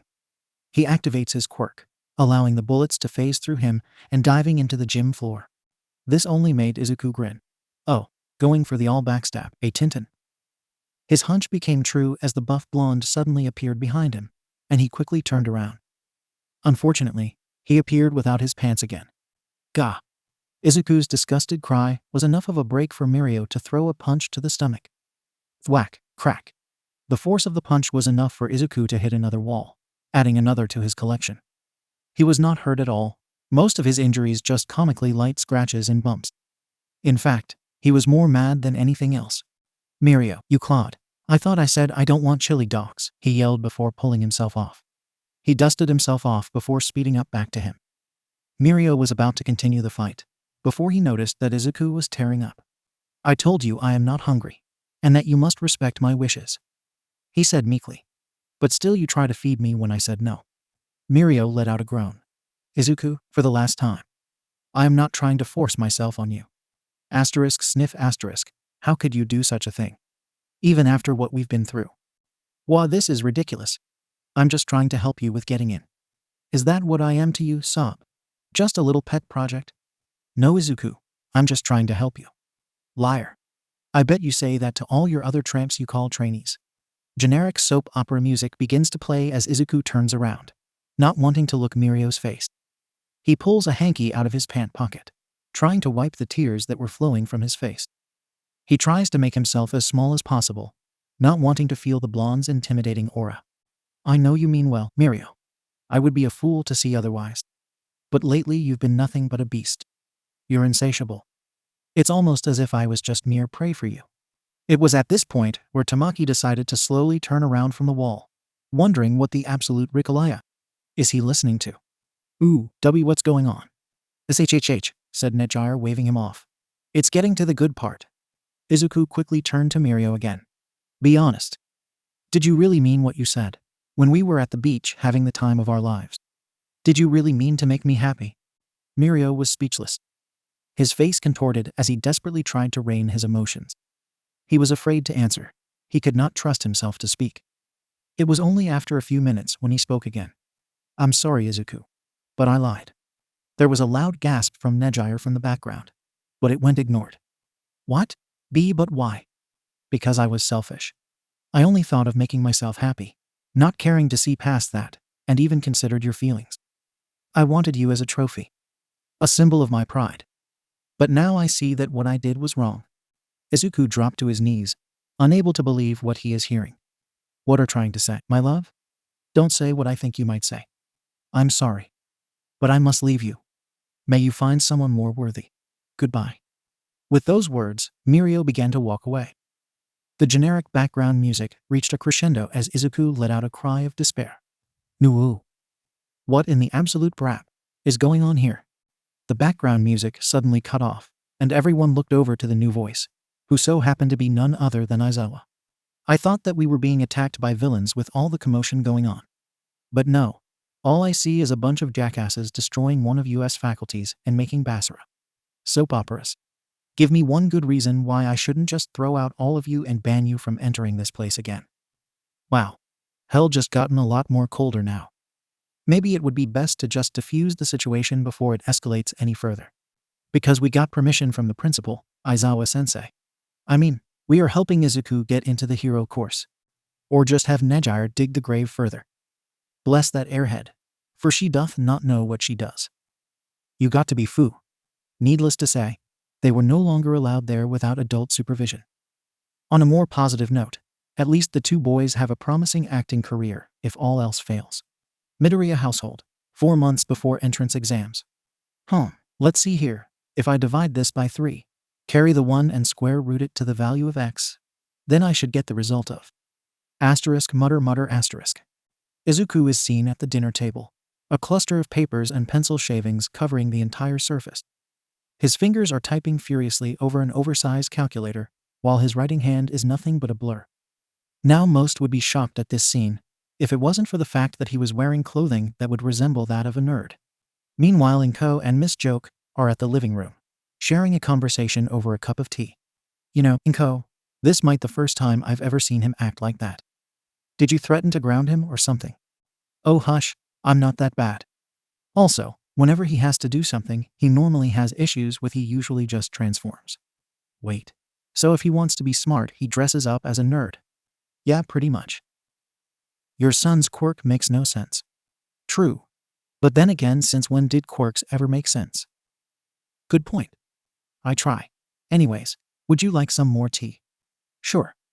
Whoosh. Izuku rushes over to Miss Joke with a cluster of papers in his hand, the smile never leaving his face. All done, Emi Sensei Yai tilde. Great job, kiddo. Let's see what you got there. Here you go, he says as he hands her the papers.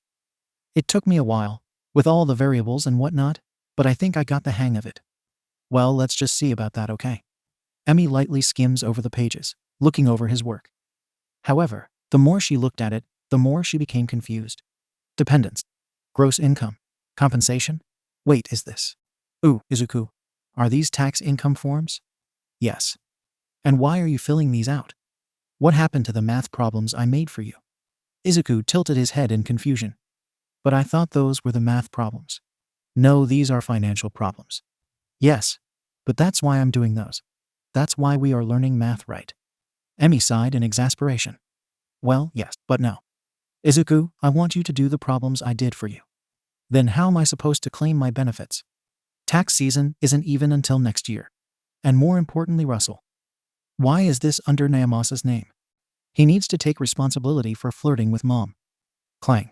And nighty-night, dear Dais. Thud. Emi looks at Inko in shocked, who has a frying pan raised and a very deep blush on her face. Emi then gives her a Cheshire grin. Not that bad, huh? Inko refuses to look at Emi in the eye with a pout to her face. Shut up. Izuku is such a sweet boy for worrying about me, but he can never keep his mouth shut. Ooh-hoo. And what's this about you and Naomasa? With a complete 180, Momodoria gets in front of Emi and threateningly wiggles the pan in front of her face. Her face changed from a pout to a murderous stare. I will not hesitate to give you a punchline. Emi quickly raises her hand in surrender. No, that's fine. Yet again, Inko Midoriya proves to be a scary woman. 2 months before exams, at an undisclosed location. Now we find Izuku, Mirio, and Mei staring at a wall of an office building. To be more specific, they are staring at the guy currently drawing graffiti on the wall of an office building. Okay, I'm confused, said Mirio. Why exactly did you guys call me here anyway? I thought we agreed that today was a free day. It is, replied Izuku, wearing some weird artsy outfit. To be honest, I was just going to the beach again with Mei until I saw this. He motions to the graffiti on the wall, which on further examination looks like an outline of a hero in some sort of box. The motions, the blending of the colors, the abstract concepts of the futility on dependence of the hero community and society overall speaks volumes from this. Don't you think so, Mei? Mei was sitting on the ground, also looking at the image with great intent. Yes, this is very good. Although if you ask me, I have a few babies the artist could use to finish this much quicker. Not sure, but let me ask him. Hey. It was at that point when the artist took notice of the three and faced towards them. What? He said with a bit of annoyance. It was a tall, lanky guy in his mid-20s, dressed in a messy and slightly ripped white t-shirt, jacket, and pants. He had spiky black hair and several piercings on his face. The most noticeable feature, however, is the patches of gnarled, wrinkled skin that was adorned on several parts of his face and chest, as well as on his arms. If the trio became uncomfortable seeing that, they didn't show it. Whoosh. Izuku rushes over to him and immediately throws an arm on his shoulder. Hey there, buddy. That's some nice art you got there. Ever think of upgrading your gear? Sure. And so they spent the rest of the day helping him to finish the graffiti.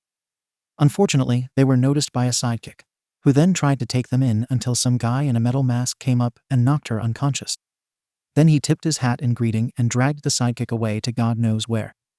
The artist and the trio both went their separate ways, but not before he exchanged numbers with Izuku. The other two still felt uncomfortable for the most part. The image in question. It was an image of a derpy-looking Endeavor riding shotgun on a dumpster. The wall the artist drew on was actually from Endeavor's agency. Considering everything else that happened so far, pretty tame in coma prison. 1 week before exams, undisclosed location. *BZZZT** Q. Come in, Q. Ah, there you are, Q. Before we get started, I have to ask. Have you been compromised? MMPH. Excellent. I knew you were capable for the job. However, this is far from over, and I have further instructions to relay to you, so listen well. As you might well know, the UA exams are nearing closer. This means that monitoring Izuku may be more challenging for you. For this, you will need the assistance of several other agents, some of which are experienced in hacking into security and the like. They will be under your command, and they will be your responsibility. NNNGH. I understand that you prefer to work alone, but our intel suggests that a certain number 1 hero will be joining UA for teaching. That's correct, Q. If our hunch is right, and I'm certain they are, then there will be a point where others may take advantage of this and embolden themselves to take action against UA. This means that we will have to redouble our efforts to make sure he doesn't fall into the wrong hands. You and I both know what chaos would entail if he manages to obtain the power of Loki. Last thing we both want is to have a repeat of the Shimura incident. Many have died in that tragedy, and we'll be damned if we fail for a second time. So let me ask again. Q, can I count on you to complete the tasks laid before you? HMPH. Good. I will send you further details about your briefing, as well as the contacts for these agents. Oh, and one other thing. Be very careful about Izuku. If there is anything that I have learned about his heritage, his power, it's that you can never know nor trust yourself to know what he does next. The kid is an enigma, and whatever he does will no doubt have dire consequences. That is all for now. Q. Take care and Godspeed. *BZZT*. When a pro hero makes their debut, first impressions are everything. When a pro hero become popular enough, they get to work more out of their local area. Sometimes, when a pro hero becomes really popular to the point of being a household name, they get the opportunity to work overseas. All Might is among those who were able to gain fame outside of their country, becoming an Amory weeb in the process. However, when it comes to guys like Captain Celebrity, that is simply not the case. After having to deal with a totally rigged and obviously manipulated lawsuit involving a few angry women and husbands, our cleft-chinned pretty boy hero decided it would be a good idea to take his work to Japan. Because if All Might can pull of that foreigner charm, then he can too. And so we find him patrolling the nice little town of Musatafu, waving to the raving crowd below him and flashing his best smile. Look, it's Captain Celebrity. We love you, Captain Celebrity. Like OMG, marry me, you big hunk of man, miaat. Kaya ah. Keep in mind that some of those outbursts were not all from women. No, it is not known which said which. Regardless, our bootleg booster gold wannabe grins in satisfaction, hearing his name being chanted in fanatic worship. I knew this was a good idea, he thought. Pretty soon I'll be next big thing in Japan and chicks won't be able to keep their hands off me. Little did he know, he was about to learn the most important lesson about being in Musatafu. Beware of the green-haired lunatic. Fwoosh. Out of the way, pretty boy. Wait, what the? Bam. Gah. Captain Celebrity gets interrupted by a massive smack to the face, sending him spiraling out of control until boom. Splash.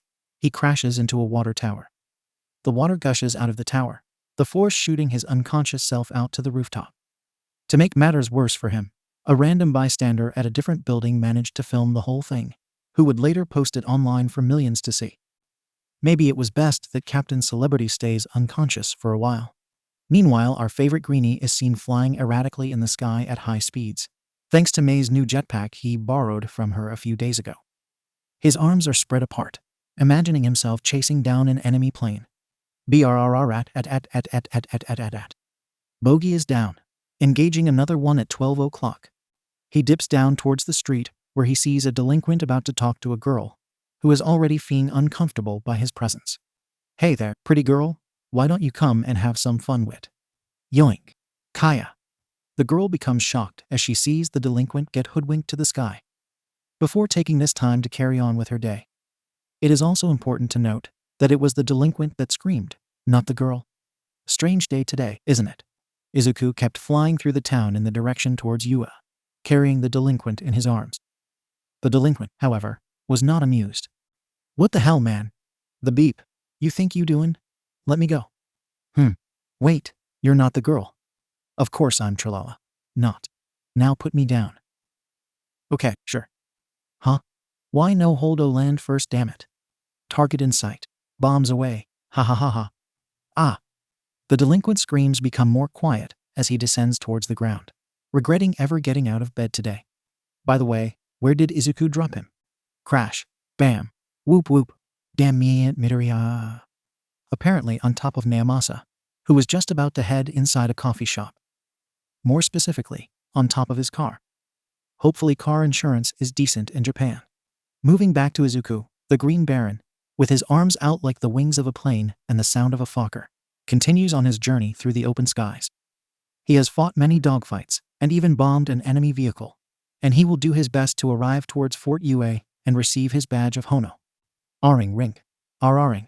His train of thought got interrupted with the sound of his phone ringing in his pocket. He stabilized himself before taking out the phone to answer the call. Hello, this is Izuku speaking. Izuku, where the hell are you? The exams are starting in 5 minutes, and wait, what's that whooshing noise? Gasp. You have my jetpack, don't you? I don't know what you are talking about. Like hell I don't. I had to use public transportation. Public transportation. Sorry, May, I overslept. Ugh. You better make this up for me, you hear? Asterisk sigh asterisk. Yeah, what whoa mama? Izuku? What happened? What's going on? Sorry, Pinky, I gotta go. Just found a UFA. UFA? What's that? An unidentified fine ass. Later gator. Ha ha ha ha. Izuku, don't you da. With that, he ended the call, and he descends towards the crowd where the UFA is. Upon closer inspection, it appears that it is a lady hero that just fought a villain. And by God, it is a mountain of a lady. Looks like we got ourselves a bunker. Time for a strike, declares Izuku as he hypes himself for the attack. Weapons check. All systems go. Fuel sufficient. Landing gear. Half chub. Preparing for the offensive.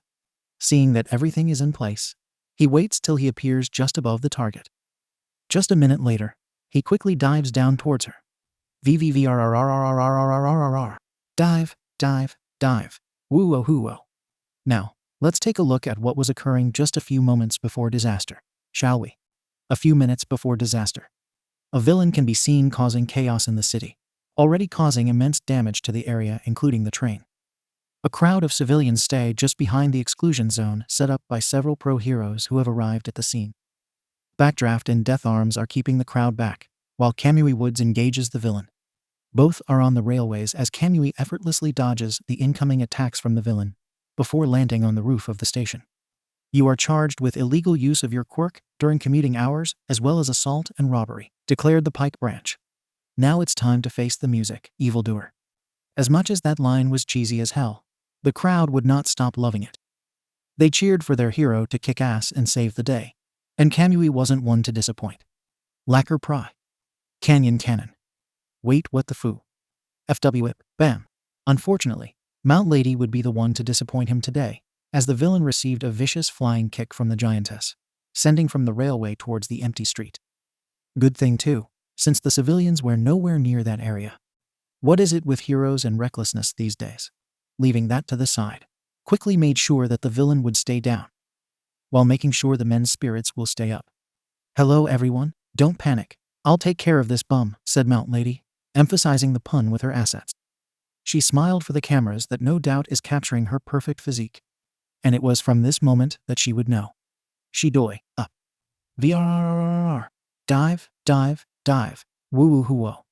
For those cameras would take one of the most scandalous images created. Later down her career, she would do everything she can to get rid of those photos, with only a few existing on sale for thousands online. What kind of photo is it, you ask? Ka-asma Mac.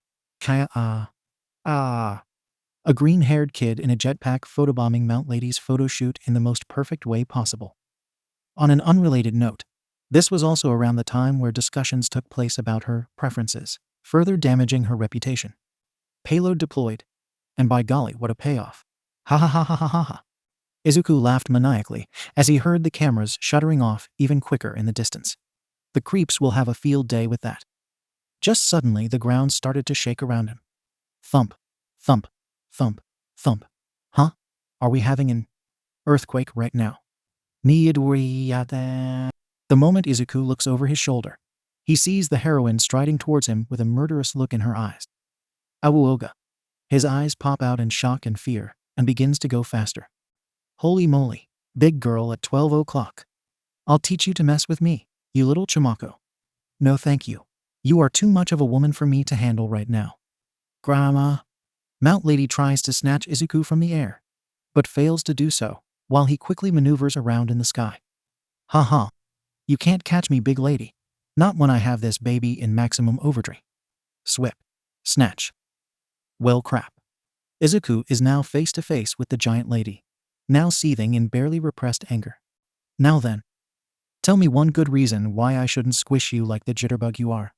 Now sweating bullets, the green bean racked his brain for a good enough answer. Because I would be late for the exams. Not good enough, dumbass. Oh, is that so? Well then. Mount Lady winds up her arm and throws him with all the strength she could muster. F-whoosh. Then get the hell going, you brat. Ah. On a lighter note, this actually cuts another 4 minutes into his commute. Today is the day of the practical exam at UAE, and everyone is truly excited to have the opportunity to join one of the most successful schools of all Japan. Many hopeful and naive students from all over arrive to take part. And for one Ochako Uraraka, this is a dream come true as she sees the massive building in front. Even now she cannot believe what she sees. I can't believe this is happening. This is it. I'm about to take the practical exams. The little country girl thought. Oh gosh, I'm so nervous. I wonder if I can even make the bare minimum. She was quickly brought out of her thoughts by a certain blonde. Hey, get out of the fucking way. Eep.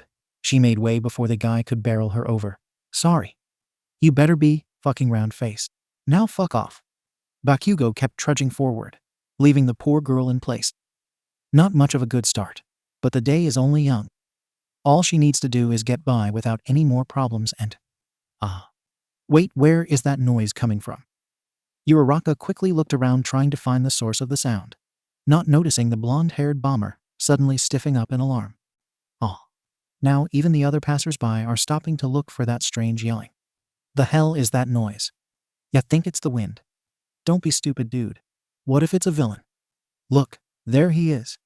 One of the test takers motions everyone to look up. And sure enough, they see what looks like a guy with a busted and sputtering jetpack heading towards them. And by them, that means… Hei theory ka cha andan. Bakugo turns around and steels himself for what's to come. Deku, you fucking… Ba-boom. The walkway suddenly explodes in a violent manner as Izuku crashes into Bakugo, sending the students in a panic as they try to rush inside to get help, or, more accurately, just trying to get the hell out of there.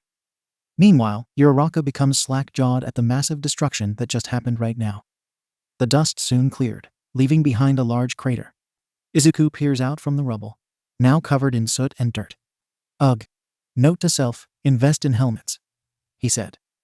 Then he realized there was a girl in front of him, albeit still in shock. Well now, time to put on the Midoriya charm. Izuku quickly shakes himself free of grime as he flashes his best smile. Well, hello there, sweet cheeks. I was just in the neighborhood and was looking for a place called Yua. You know where it is. Huh. Well, Deku. What the fuck was that, you little shit? Yelled out Bakugo.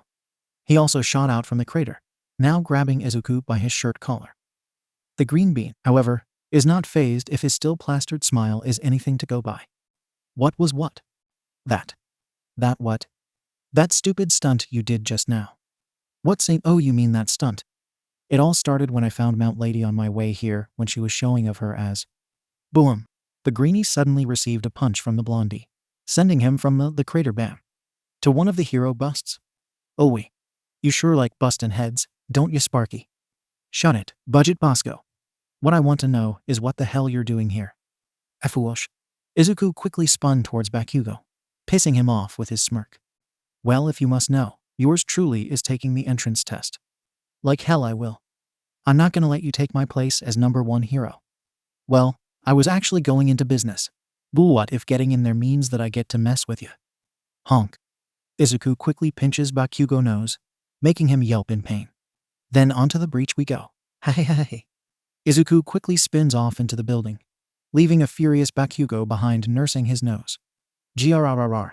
I'll get you for that shithead. Boom. Bakugo quickly propels himself towards the building, not wanting to let Izuku get the last laugh. Meanwhile, the poor girl known as Uraraka quietly moved along towards the building, still in a bit of shock throughout the whole ordeal. I hope it's not like this all the time. Oh, of course not, my dear. Sometimes it's worse. UA Academy, Auditorium. All right. Welcome one and all to my live show. Listeners, can I get a hee-yi-yi? Present mic's opening is met with utter silence. Except for Izuku, who is standing on his seat and applauding very obnoxiously. Yeah, woo-hoo-oh. Let's get it on like. Smack. Oof. Shut it, kiss ass. The mixer ignored the interruption in stride. All right now, little listeners. You better pay attention for this next part, ya dig. From there, he went on a brief overview on the basis of the exams, including the rules, scoring, types of villains, and other miscellaneous things. We would go into further detail, but keep in mind that due to Izuku being, well, Izuku, he did not bother to pay attention. Instead, he not so subtly poked Bakugo to further piss him off. It wasn't until another interruption rang out through the auditorium. And another thing. You there? Yelled a bespectacled young man, looking at Izuku. Caught off guard by the call-out, the greenete stood up and looked around before looking at Four Eyes. Huh? You talking to me? Of course I am. Can't you stop bothering others, let alone sit still? You're distracting, he reprimanded the green bean with a glare. If you think UA is just another place for you to goof off, then leave this place immediately. That got a few snickers from the crowd, not feeling sorry for the admittedly annoying kid. Welp, he's now on his naughty list. However, Present Mike intervened before things got out of hand. All right. No need for beef here, little listeners. Save that for the trials. Now then. After the explanation, everyone went to their designated areas, where the examiners are hyping themselves up and getting ready for the test. Izuku looked at the bunch of test takers with not so subtle pity. All would they think they got a chance. Looks like I'll have to be the bearer of bad news then. Ha ha ha. As he scanned the area, he found the round-faced girl, who was noticeably nervous as she stared at the entrance. Not one to see a damsel in distress, he made his way over to her. Well now, she looks like she's about to float. Time to cheer her up. Hold it right there. Well great, so much for a good luck there. Izuku did an about-face, seeing an irritated-looking four eyes storming towards him. I see what you're doing. You're not trying to sabotage your fellow test-takers, are you? Asterisk gasp asterisk moi. Whoosh. Izuku changed into a gentleman's outfit, now with mustache and cane. The glasses guy really didn't expect that, and neither did the others as well if their jaw drops are anything to go by.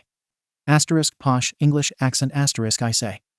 How dare you insinuate that I will be commuting some sort of sportsmanship behavior among my fellow examiners? Well, obviously you. You what? I am only attempting to provide moral and emotional support to the young lady, who is obviously out of her element. Now see here, you delinquent eye. Smack. The glasses guy gets interrupted by a smack across the face with a white glove. How dare you insult me? Very well, I shall defend my honor with utmost haste. Swish. Izuku quickly draws a saber from out of nowhere and points it at glasses guy. Have it the Navi. Wait, don't. I'll and start. Izuku immediately stopped his antics. VRRRRRRRRRRR. Before leaving literally everyone else in the dust, choking and sputtering on said dirt. Meanwhile, at the teacher's lounge, in an area far from the action of the mock cities, where the exam was taking place, the teachers of UA watched with interest as the examiners quickly dashed into the streets, eager to find their first few villains. With special cameras placed all round, there wouldn't be one single place that would be overlooked in the evaluations for the exams. However, it seems that one city in particular has gone off to a rocky start. Well then, that is quite a mighty conundrum they got themselves into, said Snipe. What makes you say that? Asked Midnight. Well, it seems that in City F, a lot of the test takers are too busy clearing their throats than getting in. Looking closely, they can all see that a lot have already began moving in, although still dealing with the discomfort. They can also see several of them suddenly falling down on their faces, before being trampled and blocked by the rest, and creating more confusion in the process. Okay, what the hell is going on? Asked Vlad King exasperatedly, obviously not too amused with the sudden chain of events. Aizawa, on the other hand, begins to glare at Principal Nezu, who is calmly sipping tea by a very nervous All Might. Nezu, didn't you say that Izuku was going to the business course? The rat bear thing gently placed his tea down before responding. Well, of course, Aizawa. I personally made sure that all the necessary arrangements were made to ensure proper enrollment procedures. Then what the hell is he doing there? The hobo shouted, startling the other heroes. Then they looked back at the screen that Aizawa mentioned and saw a lone examiner quickly zooming around the city in cartoony fashion, dispatching the villain bots left and right. They were impressed at the quick efficiency the young boy presented until it was quickly dashed away with how extremely reckless he was acting. Ooh, filling in for us about what's going on there, Principal? Asked a confused Present Mike. Nezu quickly pulled out Izuku's special file on the table for everyone, prompting everyone to look into a few of its pages. Very glad you asked, Hisashi. For those who are not native to the Musutafu region, Izuku Midoriya is, by definition, a loose cannon that was recently expelled from Aldria Middle School last year, along with another troublemaker by the name of Katsuki Bakugo. Both have been part of many incidents and have dealt with authorities before, although this has not stopped them from being hostile towards each other. Looking back at the screen, they see Izuku now dealing with a three-pointer. By riding the damn thing rodeo style in a cowboy costume.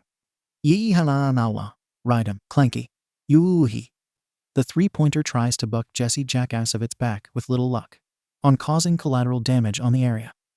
A two-pointer comes along and tries to come in to support its troubling ally. clank, crash, only for it to be kicked by the three-pointer out of confusion, sending it through a building.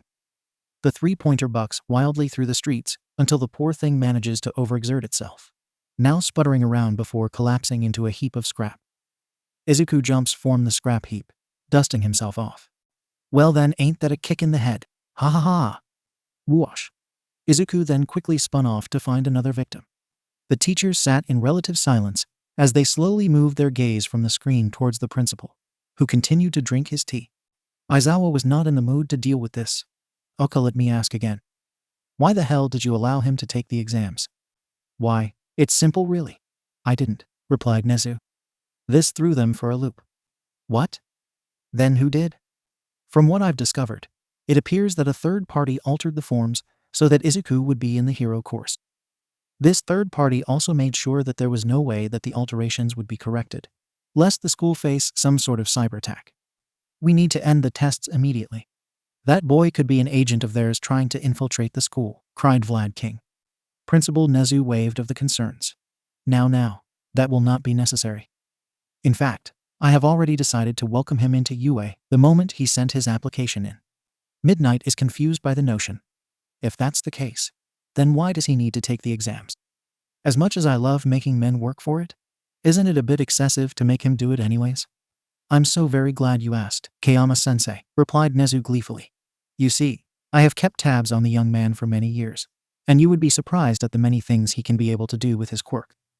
However, many of the incidents he has been involved with have had virtually zero casualties, with most of the injuries being mostly from those causing the commotion or by Izuku himself. Reckless and unpredictable he can be, there is no doubt in my mind that he has at least a moral compass. If we can assist him with this, we just might be able to curb some of his more erratic tendencies. The principal motioned for one of the teachers to head towards the control console, preparing the zero-pointer for deployment.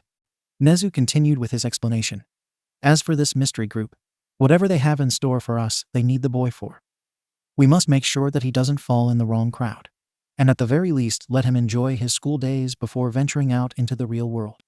He is still a child, after all. The button is pressed, finally releasing the behemoth at the unsuspecting examiners. The teachers went back to looking intently at the screen, eager to see the results. Now then, let us see if he has what it takes. Meanwhile, back at City F. Haha. Oh Izuku, you sly dog you. That double shoe tie-up you did is absolutely genius. Ha ha ha ha. Now that he felt more comfortable with the amount of points he has, Izuku decided to take a stroll through the city, ignoring the villain bots that came by. While some of them did try to take advantage of his supposed lowered guard. Target acquired. Prepare to die. Slam. Crack. Bash. They were immediately killed off by some of the examiners that were still looking for stragglers. A three-pointer was fixing its weapon towards Izuku, before being completely destroyed by a massive kick by the glasses guy. Izuku quickly turned around to face his supposed savior. Whoa mama. You really know how to put your foot down, don't you, Four Eyes? Four Eyes was not having it. That is enough out of you, ruffian. We're here to test ourselves to see if we are worthy enough to be heroes in training. And yet here you are walking around, as if it was just a game. Don't you have any shame? I do, which is why I'm planning to go to the business course. Shame sells, you know? Besides, I'm not using it anyways. Huh. Boo-I. You, that sentence doesn't make any sense. If it can make money, then there is no need for logic. Four Eyes flails his arms in a robotic motion, too frustrated with his idiotic reasoning. Enough. I will make sure that you are disqualified from the exams. This struck a nerve with Izuku, now pissed off with the wise-ass Wall-E. Oh, you wouldn't dare, Four Eyes. I am not Four Eyes. My name is Tenya Ida. And I am Seamus McBrap yourself, under the alias of Izuku Midoriya. Well then, Midoriya, I hope you are ready to face the consequences when I... Thoom, thoom, thoom. Ground-shaking steps interrupt their argument, throwing them both off guard.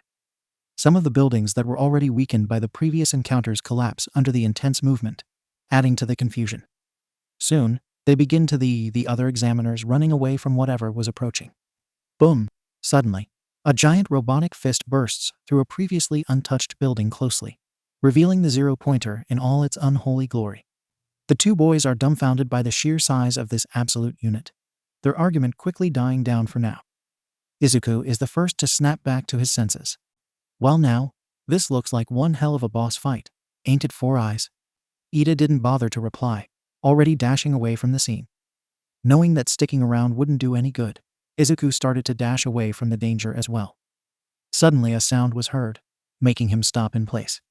Oh wait, I think I broke something. Izuku looked back and saw the girl from earlier on the ground, her feet caught in the rubble and unable to move. He looked to see if anyone was around to help, but it was only him that was Closeby. Not one to leave a lady in distress, he quickly zooms over to her. F-wash. Hello again, sweet cheeks. Seems you're a bit grounded at the moment. NNGH, I can't. Ugh. Use my quirk right now. Please help. Don't sweat it, Miss Machai. I'll get you out in a jiffy. He quickly lifted up the debris with little effort, freeing her feet. Then he quickly picks her up in a bridal carry, dashing away just in time through him, before the 0-pointer squished them flat. Once they were at a safe distance, he gently places her down and avoids adding additional stress to her foot. There we go, you're safe. Now if you excuse me, I have to do some recycling. Izuku quickly dashes away from the scene before she could say anything, now heading towards the remains of several bots that were already destroyed. F-wash. With another quick spin, he changes into his mechanic uniform and mustache. Alright, Wes got a few jalopies and a rickety whatchamacallits over here. Gotta make sure we make a butte big enough for the tin can. From his 2 front pockets, he whips out 2 oversized wrenches. Hold on to your lug nuts. It's time for an overhaul. The area soon becomes full of dust as he quickly builds from the leftover scrap. Back at the teacher's lounge. What the hell is that kid doing now? Whatever it is, it's bound to be troublesome. Asterisk sigh asterisk wish I could take a nap right now. I can't see anything from all that dust. Is he doing that on purpose? When the 0-pointer was unleashed, many of the examiners fled the scene as predicted. While this disappointed them, they were somewhat relieved that there was none that were foolish enough for them to actually take on the behemoth. Honestly, the machine was made in mind to withstand with a slightly weakened punch from All Might. There couldn't be someone crazy enough to actually try to take on one. Well, that is, until they realized what the green-haired kid is doing. The dust began to settle, finally revealing what he was up to. What the actual hell is this? Yelled Power Loader. Why, Majima-sensei, surely you know what a robot is, correct? Replied an amused Nezu. That's not what I meant, and you know it. How in the hell did a kid manage to construct a seemingly flawless robot in the span of 30 seconds? That's impossible. If you'd read the files, then you would have known by now, said Aizawa, bringing the teacher's attention to him. He's able to do seemingly impossible things because of his quirk.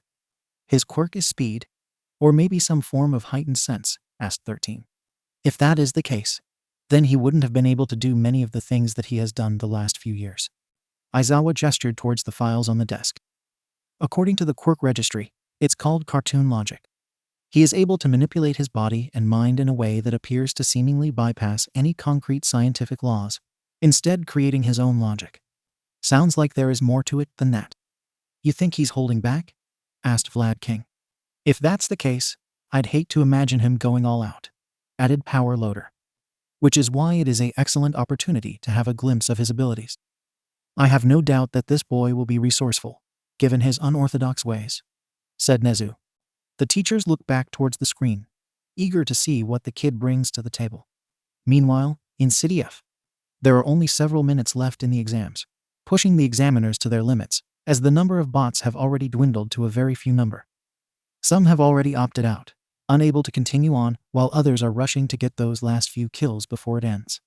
Uraraka is currently sitting down by a lamppost, already knowing that the exams is already over for her. Forcing down a bit of bile due to quirk overuse, she makes sure to tend to her hurting foot. Ugh, I can't believe this has to happen to me. Why? Moo, I hope I have enough points to pass. Thump, thump, thump. Her thoughts are interrupted by the sound of loud, heavy footsteps coming towards to her location. Her eyes widen in alarm as she tries to find the source of the sound. What? Don't tell me that 0-pointer is already here. Unfortunately, her worries have become a reality as the behemoth thunders through the buildings, scanning the area for more victims. Its detectors spots Uraraka Closeby and changes direction towards her. Hero found. Prepare to be terminated. The behemoth trudges towards the poor girl, who quickly begins to scramble back in terror. Oh no, this is it. I'm done for. Mom, Dad, forgive me. She closes her eyes, tears threatening to escape as she braces herself for the inevitable. I'm sorry, I can't be a hero. The behemoth raises its foot, about to crush the girl. Me be shijo. Clang. Bash. The 0-pointer gets punched back, sending it tumbling towards the ground. As the behemoth struggles to get back up, a large hand picks up Uraraka, making sure she is comfortable in its metal palm. She opens her eyes wide in surprise, seeing a robot staring back at her. The robot was humanoid in shape, with a gray metallic color and a simple and admittingly cute face on a dome-shaped head, which resembled a fuel gauge. It had 3 arms of different sizes and a small opening on one side of his chest. The most interesting part, however, was the white and red metal tie it was wearing. Before she could even comprehend what was going on, a voice rang out. Hey, sweet cheeks. Got here just in the nick of time, huh? Yells Izuku from the opening. Wah, but where did you get this robot? Haha, you like it? Made it myself. His name is Bill, and he's a gentle giant. Say hello, Bill. The robot gave a friendly smile, waving at his new friend. Me, Bill. Of course you are, buddy. Now then, let's get you somewhere safe. All right. Izuku quickly pulls a few levers from the cockpit, prompting the robot to place Uraraka on the rooftop on one of the buildings closely. After doing so, he quickly moves towards the behemoth, which has already got back on its feet and ready to tango with the big robot Bill. Asterisk, now playing the battle of Robot Bill the Neverhood Ost.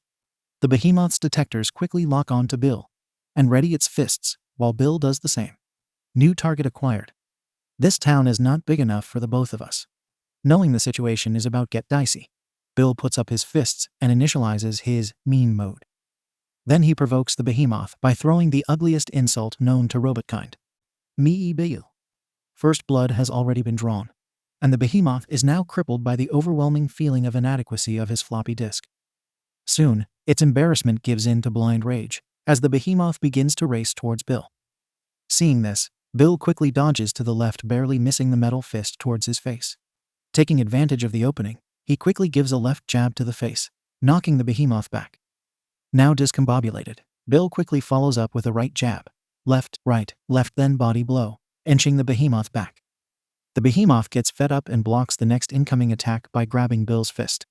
Seeing an opening, it delivers a massive headbutt, knocking Bill. Izuku hangs on to dear life on a lever as the behemoth begins to race towards Bill again. Knowing he wouldn't have enough time to get Bill up again, he quickly reaches out and presses a big red button labeled Jump Out of Hole. Suddenly, Bill lifts both of his legs before 2 springs pop out of his heels, hitting the behemoth's center mass and crashing it towards an unoccupied building. With time now back on his side, he quickly gets up and straightens his tie before facing the behemoth, who is now struggling to get up again. Not one to take chances, Bill quickly jumps on the behemoth and begins to give a series of devastating punches. The situation looks dire for the behemoth as it attempts to grab both of Bill's fists again. Knowing what was going to happen, Bill decided to take the initiative and headbutts the behemoth to return the favor. The damage was too much for the behemoth as it begins to splutter and tremble. Sensing that the fight has gone long enough, Bill quickly secured the behemoth's arms in place as he brought out his third arm and clamped it on its pectoral area. Crunch. The sound of twisted metal can be heard as Bill twisted his hand around before unceremoniously ripping it off, revealing a sort of battery that powered the behemoth. With one final cry, Bill latched his third arm onto the battery and tore the metalsome compartment straight from its chest. It was only a matter of time before the behemoth's eyes dimmed, before finally letting its arms falling limp towards the ground. Through it, Bill slowly stood up and looked at the mangled and damaged corpse of the behemoth, he himself worse for wear. With his opponent now laying lifeless on the ground, and with its heart in his hands, Bill raised his arms to the sky and cheered over his hard-earned victory. Me be idiot. It was at that moment that the exams finally drew to a close. Things have been rather calm during the following weeks after the entrance exams. No chaos, no crazy scheme, and most notably no green-haired menace to be seen. The days where the news would hound on another incident occurred by the town idiot were soon switched to mundane, more uninteresting things besides heroes, of course. Some were overjoyed at finally having a shred of peace, before quickly devolving into a constant loop of dread and realizing that it was only going to be temporary. To the rest, however, they were for the most part very confused. What happened? Where is that green lunatic they always see on the TV? Will the narrator just shut up and move along with the story? Maybe not the last one, but it seemed appropriate at the time. Nevertheless, contrary to popular belief, Izuku is not always a raving lunatic. There are times where the insanity and the wackiness must be set aside for the rational and the more composed. Just as the saying, all work and no play, can also be twisted to all play and no work, there must be a time where one puts their nose to the grindstone. Although he hasn't found the time to do that just yet. In fact, the only times where he would actually be busy would be when either he is doing his hero analysis or helping someone out with their own projects, which is exactly the kind of person that May needs at the moment in her parents' garage. Whir, clang. The sounds of tools can be heard as May fiddled around with a large engine, with Izuku by her side wearing his mechanic outfit and Mirio watching from a safe distance. The garage itself was big enough to house several vehicles, as both her parents were aficionados on automobiles and would use every opportunity to work on many cars of many brands and models. Knowing that their daughter would be working on machines, they allowed her to work at the garage, so long as she didn't do anything ridiculous like blowing things up or somehow creating sentient AI. Obviously, that wouldn't be the case, because any sane person would have the common sense to prevent that from happening. Not in a million years. Nope. May held a hand out to Izuku, focusing on her work. Wrench, said Izuku, handing said tool to May. Twist, torch. Ifuo, moral support.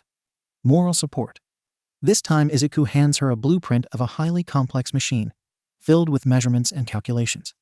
Asterisk shutter asterisk ufufufufu. Oof, oh yeah, that's the stuff tilde. If Mirio or Izuku were creeped out, they didn't show it. Suo, what exactly is this for, May? This doesn't look like any support item you usually work on, said a very confused Mirio. May looked up from the project she was working on, already covered in grease and grime, and with a smile real wide. Well, obviously you can't be a great inventor without trying out a few new things. I figured, if I'm building something for the heroes, why not something for the masses? That'll be double the profits, double the exposure. Whoosh! And double the fun, woohoo! Yelled out Izuku, switching back to his casual clothes. Let me tell you something, guys. I wouldn't mind spending a pretty yen for this little number here. Mirio looked at the contraption with a bit of skepticism, and rightfully so. The project in question is a massive engine with 2 boosters on a sort of sleigh with a chair bolted on. While the thing wasn't a ramshackle, and knowing how this usually goes, he has more than enough reasons to feel anxious about it. Ooh, I'm not sure if this is even a good idea. Are you sure Izuku can handle this? Of course. Izuku is more than capable of cheating death. Do you even hear yourself right now? Okay, you two, knock it off. Are we gonna do this now or what? Asked the green-haired test subject. May quickly turned to him, eager to get this started. Heck yes. Now get on that chair, assistant. Whoosh. Izuku quickly switched into a crash test dummy outfit and jumped on the chair. He buckled himself in before pulling out a helmet from his back pocket and putting it on. He quickly gives a thumbs up towards the other two. All right, all set and ready to go. Great. Just let me do a final check, and we can begin the test run. From there, May gets a clipboard from the top of the tool cabinet nearby and begins the once-over on the machine. Mirio, seeing that the inevitable disaster is delayed for the time being, goes closer to Izuku. Okay, be straight with me here. Why are you volunteering to be the test dummy for this thing? I mean, I know how much you like to mess around a lot, but this seems a bit too much right now. Izuku was confused. The heck are you talking about? This isn't the first time I've done something like this. Besides, you and the little gremlin. I think you mean genius. The green bean waved off May's comment, much to her dismay. Yeah, sure, whatever.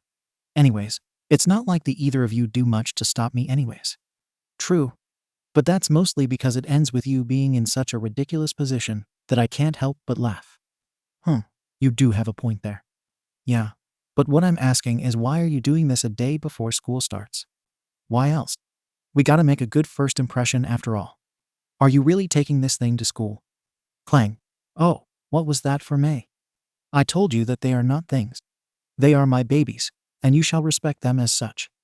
As soon as they stop combusting out of nowhere, I will. Don't make me shove this clipboard down your throat. You jacked up, jerk off jock. Up yours, little miss blow up robot. Oh, you Sanava. Awuga ah. The verbal fight was quickly cut off by a sudden wail, rattling the entire garage and sending several objects in disarray. Mirio and May can only stare at Izuku in shock, both of their hair ruffled roughly by the raging human siren. Izuku, for his part, looked at the two with arms crossed and a pout. As much as I love to hear you two go at it. Can we get things moving now? He yelled. Mei was the first to recover. Ooey up, places people. Mei and Mirio quickly gained some distance away from the contraption as Izuku got cozy in his seat. From there, Mei went to her laptop, where she quickly began putting in the commands to begin the test. Soon the sled began to rumble as the engine began to start, the boosters shortly after emitting flames. All right, Izuku, are you ready? Yelled Mei over the deafening noise. She got a thumbs up from Izuku. 10, 9, 8. Whittier, the sled begins to hover slightly, the sudden thrust blowing everything around the garage into a jumbled mess. The rattling and rumbling begins to get more violent as the sled shakes uncontrollably. Mirio sees this and begins to hide behind a few heavy objects, while Mei continues the countdown regardless. 7, 6, 5. Whittier, boom, bang, pop. The sled now begins to sputter as a few cogs and bolts fall out from it. Smoke now emerges from the engine and blinds Izuku as he tries to wave away the fumes. Asterisk cough, asterisk hack, asterisk wheeze, asterisk ugh. For all your planning, I don't think eco-friendly was on the list. 4 thok, this is getting too boing. 3 twonigo. Boom, crash. The sled burst out from the garage now, leaving a decent-sized hole on the wall, completely missing the open door. Now suddenly alarmed, the two rush out towards the open to see their green-haired lunatic, leaving a trail of smoke behind him. Wee hey Houston, we have lift to woof. Izuku's ecstatic cry gradually went out as he was now seen as nothing more than a speck in the distance. Mirio and Mei could only watch in silence as they tried to take in all of what happened just a few minutes ago. Their faces struck deadpan. You know, said Mei, maybe you were right about doing this before school. You don't really mean that, do you? Nah, not really. I'm just demoralized at the fact that my baby is going to be nothing more than a wreckage before school starts. Well, hopefully it won't do major damage. Asterisk sigh asterisk never mind. I forgot that we were talking about Izuku for a bit. Inko was in the middle of her day off, enjoying a nice hot cup of tea while watching a lovely soap opera on the TV. She loves her little boy, she always will. But there are times when she needed time for herself. After all, she did wanted a nice quiet life after spending so much time serving in BZZZT. We interrupt this program to bring you this special news bulletin. Just a few hours ago, the heroic duo known as Water Hose was in the middle of a vicious battle against an rank villain Imasuji Goto, otherwise known as Muscular, when suddenly a large metallic contraption suddenly crashed right on top of the villain, rendering him unconscious. Both heroes are in critical condition, suffering numerous injuries, and have been rushed to the hospital. Meanwhile, the villain has been apprehended by authorities and will be brought to trial for numerous charges against him, including murder, extortion, and armed robbery. As for the contraption in general, it appears to be some sort of makeshift flying vehicle that was under testing, although the purpose of said flying contraption remains to be known. The driver of the vehicle, Musatafu's own troublemaker Izuku Midoriya, was flying from the Musatafu district before a major malfunction caused him to lose control of the flying vehicle before crash landing on the villain. We asked Midoriya to comment on the situation, and this is what he had to say. Shows a badly singed and clothes tattered Izuku, wobbling slightly side to side. PFFFFF ha ha ha ha ha ha. Crash. Authorities say that the case is still under investigation. But regardless of the outcome, there is one thing certain about this. Musatafu is absolutely terrifying. This is generic reporter girl from a random village, Expulsion TV. Midoriya's eyes twitched as she realized that she would have to go pick up her son, not for a lack of trust, but for a lack of patience. Now, with the fact of her day off being ruined, she went to her room to change and gather her things before leaving. She made extra sure to bring the rolling pin with her this time. She also made a quick mental note to make a stop at both Mei and Mirio's place in the meantime. God help them. The next day, after many months of preparation, along with all the trials and hardships of going into a prestigious school, such as the illustrious Yua, the time has finally come to take the first few steps into greatness. While the fact that he was going into the heroics left a somewhat bitter taste in his mouth, he couldn't really deny that it did a good job of inflating his ego. In fact, he felt so ecstatic, he decided to sing his way to school. Ain't nothing gonna break my stride. Nobody's gonna slow me down. Oh no. I got to keep on moving. But mother's gonna break my sides. I'm running and I won't slow down. Hell no. I got to keep on moving. Weird choice of lyrics, but okay. Ignoring the weird looks from the other students, He wandered around the hallways of the school before he found the door to his homeroom. He quickly did a mental check on his person to make sure everything was in place. The school uniform he is wearing is custom-made to his exact measurements, avoiding any sag and wrinkles. He made sure his black leather loafers were polished to perfection because really, what else could he wear? Tennis shoes?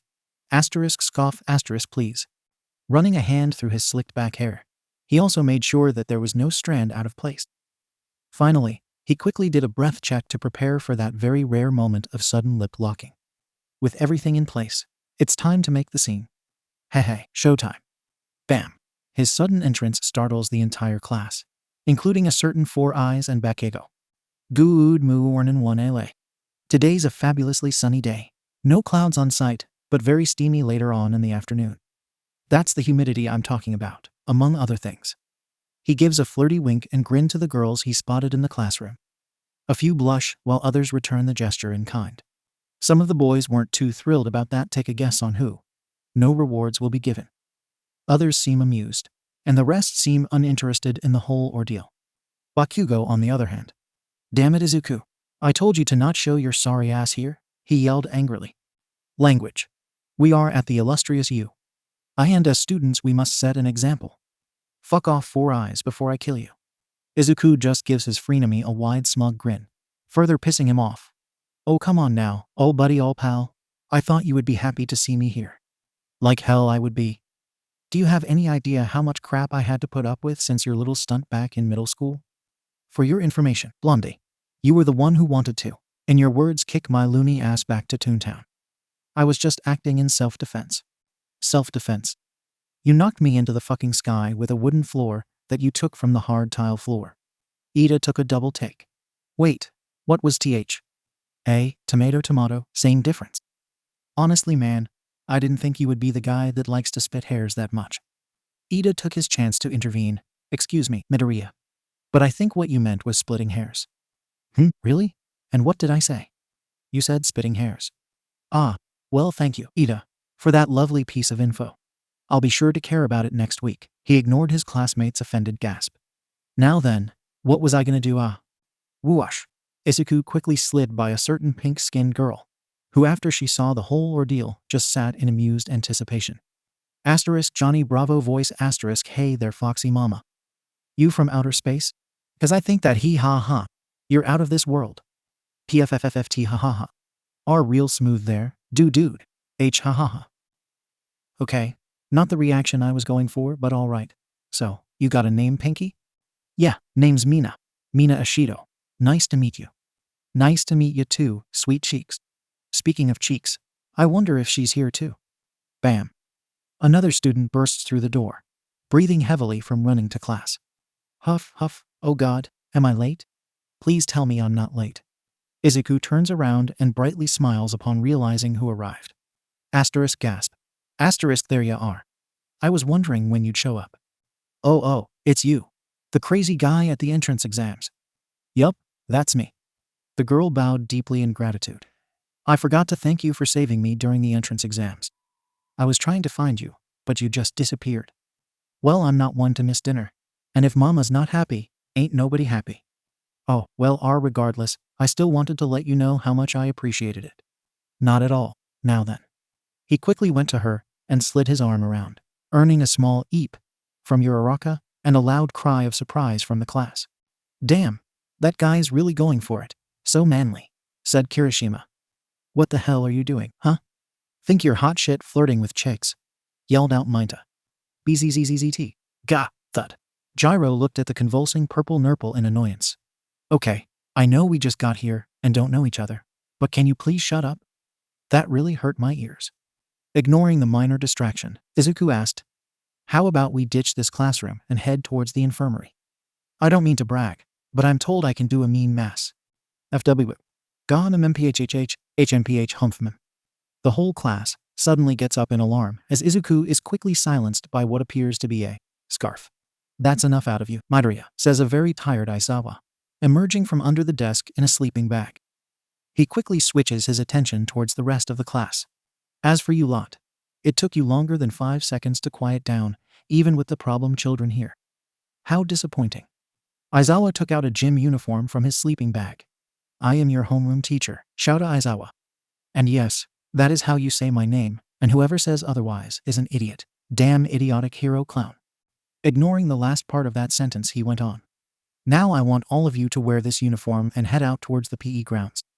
Don't bother asking me about orientation or the rest of that nonsense, because this is the heroics course. I am here to teach you how to become heroes worthy of that title. From here on out, you either throw yourself into this course. Swip, crash.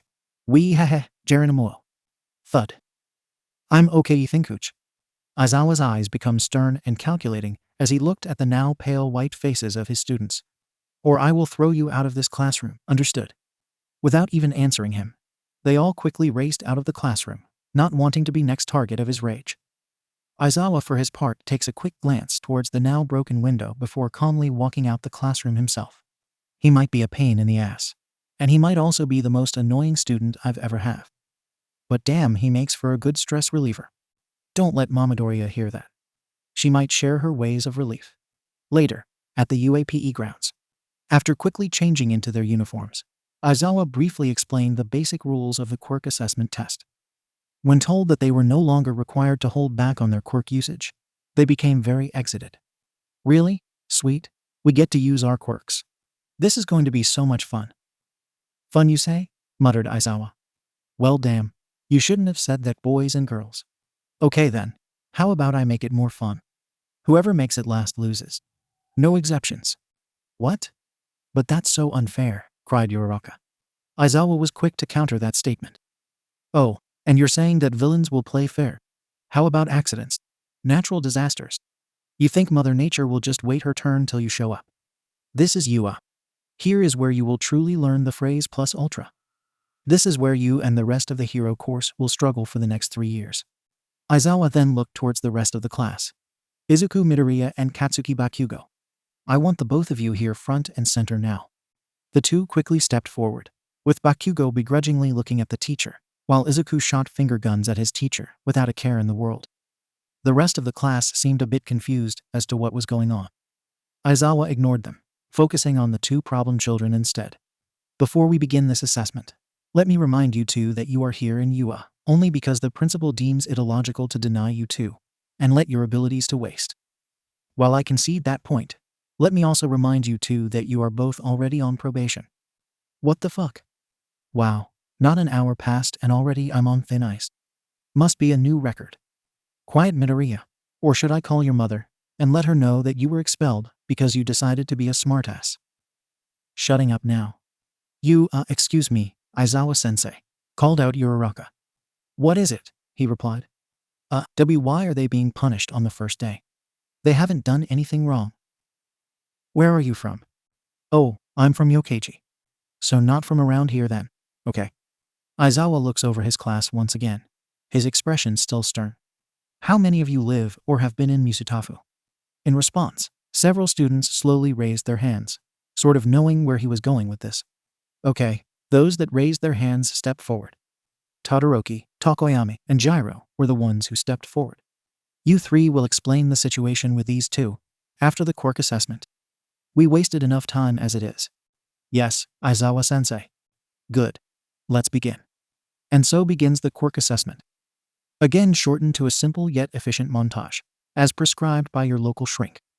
Remember, if you or a loved one has experienced the symptoms that include, but are not limited to, short-term memory loss, seizures, hallucinations, diarrhea, feeling fucking invincible, depression, severe cringe, listening to Huey Lewis and the news, speaking in townges, then you may be entitled to financial compensation. Speak to your fourth-dimensional lawyer for more information. Test 1. Grip test. Along with getting a grip on reality and owning up to the task at hand, this is a simple test of strength that challenges even the most hardy men. Even now, the boys of Wana have mostly decided this was a way to prove their manliness. Unfortunately, mostly meant that only Izuku and Kirishima have decided to test their manliness. HGGGGNNNNN. Oovi. Humph. RRRRGGGGGGH. By apparently doing bodybuilding poses while gripping the device. I see you're a disciple of manliness as well. You lift by any chance? RRRR, asks Kirishima as he moves into a different pose. Izuku, on the other hand, is now shirtless, providing a nice source of eye candy to the girls and donning sunglasses. Asterisk Arnie voice asterisk ya. I do my best to hone this pristine temple of man called a body. Now pose with me, little man. Show me iron you're pumping. Hoig. Ra. HRRRRGH. Hia agua. Aizawa is on the sidelines watching this abomination of a show, and is currently contemplating quitting his job as a teacher. Unfortunately, Nezu has already denied his resignation. Do not ask how that is possible. Test 4. Sustained side jumps. It's not unusual to be beloved by anyone. It's not unusual to have fun with anyone. But when I see you hanging about, it's called sideways jumps for a reason, Midoriya. It's not unsuzuaiel to see me cry ye. I want a D. That boy ain't right. Trial 5. The pitch. While the prospect of throwing a ball across the field isn't really fun or exciting, when you are told that you're allowed to go absolutely nuts with your quirk, it does put a nice twist on things. Some of the throws were more impressive than others, and some weren't able to get as far as they hoped due to their limitations with said quirks. Some of the highlights include Bakugo when he resorted to small-scale violence, as well as Uraraka practically saying "screw gravity" and letting the ball float off into space. However, the most impressive one was when Yaoyorozu teased the whole class by flashing them, followed by exposing her cannon and shooting her shot for all to see. When you arrange words in a certain way, you can make even the most chaste of sentences sound more dirty. While irrelevant, it is some food for thought. Each one had their turn, until Izuku came to bat. Whoosh! Ahoy scallywags! Ye be about to witness the most amazing cannon shot ever seen this side of the islands. Wagahaha! Yells out Izuku with the enthusiasm of Barbarossa, who also apparently had dressed up as a pirate without anyone looking, shocking the class once more. Huh? Where the hell did that guy pull that outfit from? Asks Zero. Ha ha ha ha, you go, pirate dude, says Kaminari. What the actual fuck, Midoriya? We're already in deep shit as it is. Shut it, TN twat. I don't need GT start nattering utter shite to me. Now then, he gestures wildly to the class. Watch as I pull a cannon from out me pants. With that said, and with an unnecessary grand wave of his hands, he quickly shoves them down his pants. Several of the girls quickly shield their eyes. Damn it, dude. We don't need to see your junk, yells Gyro. Well, I don't mind a show. Show me some skin, pretty boy. Woo woo, says Mina. What the hell did I do to deserve this? Thinks a distraught Aizawa as he sees this unfold. Don't tell me this was my fault. Thinks a very embarrassed Momo, making herself as small as possible. Clunk. With a final heave-ho, our Captain Seaweed manages to produce an 18th century cannon, which is actually too comedically large for it to be practical. Don't worry, beauties. Ties as big as th1 I pack for fun. Ha ha ha. Now we sha irk. This causes another round of blushes for the ladies of Class 1A. However, just before he could lay any more verbal piracy, he is suddenly tied up in the patented hobo scarf made for the one and only Aizawa. As he ends up face to face with him, Izuku can see the barely restrained rage exhuming from the homeroom teacher, seething through his teeth and scarf. Okay, Midoriya, you've had your little fun. Now hurry up and do your throw before I expel you right here and now.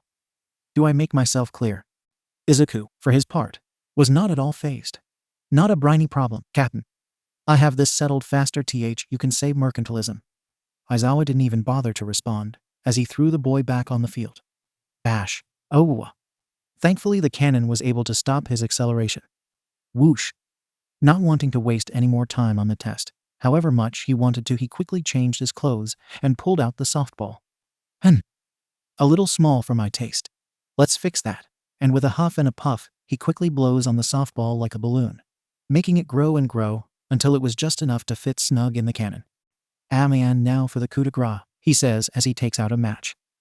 With a stroke on his shoe, he strikes the match alight and lights the fuse. FCZZZZZZ. Izuku quickly plugs his ears and braces himself, his classmates following suit. Fire in the hole.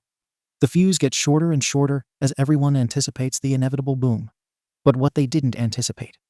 Thud, clank, is the cannon suddenly clunking down, pointing at the ground. Izuku, the cannon. Something's wrong with the cannon, yells Ochako in horror. What? Izuku takes a look at the cannon and suddenly breaks out in sweat. Looking at the fuse, he only has a few seconds before it goes off.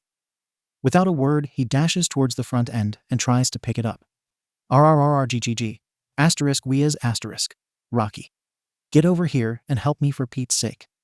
I'm coming, bro, replies Kirishima as he heads to Izuku and lifts up the cannon with him using his hardening quirk. Unfortunately, in his panic, he severely overshot his strength and accidentally throws the cannon backwards, throwing Izuku inside. Oh shit! Teacher, look out! Aizawa, now with wide eyes and directly into the line of fire, he only had enough to say a few words. Midoriya, you fully rigged, grade A, prancing son of a bee. Kaboom! Crash! Aizawa was not able to finish his sentence as Izuku collided with him, sending them both into the side of the school building and leaving a massive hole in the wall. The rest of the class were stunned silent as they stared out into the debris. Not only that, but the massive noise caught the attention of the other classes and gathered by their windows to see what had happened. One of them just so happens to be Mirio, who was on the floor just above the second years. You guys all right? Mirio yelled out towards the field. The others were too stunned to speak, leaving Bakugo to answer for them. Oh my fucking it's fine. Tin. Midoriya's just doing dumb shit again. Oh, was he dressed as a pirate again? Yeah, shot himself and hit the teacher too. Okay. I'll get Ishiyama-sensei to get that fixed real quick while you call his mom. Why the fuck do I got to tell her? Because I did that the last time something like this happened. Fuck you, Blondie, I ain't doing that. Well, May's not doing that either. She's already in trouble with that dumbass flying machine of hers. FW whip, clang. Ack, thud. A few rooms left of Mirio's classroom, we find May herself poking out of the window, looking down at the unconscious body of the boy in question after throwing the wrench. I can fucking hear you. Needless to say, class was dismissed early today.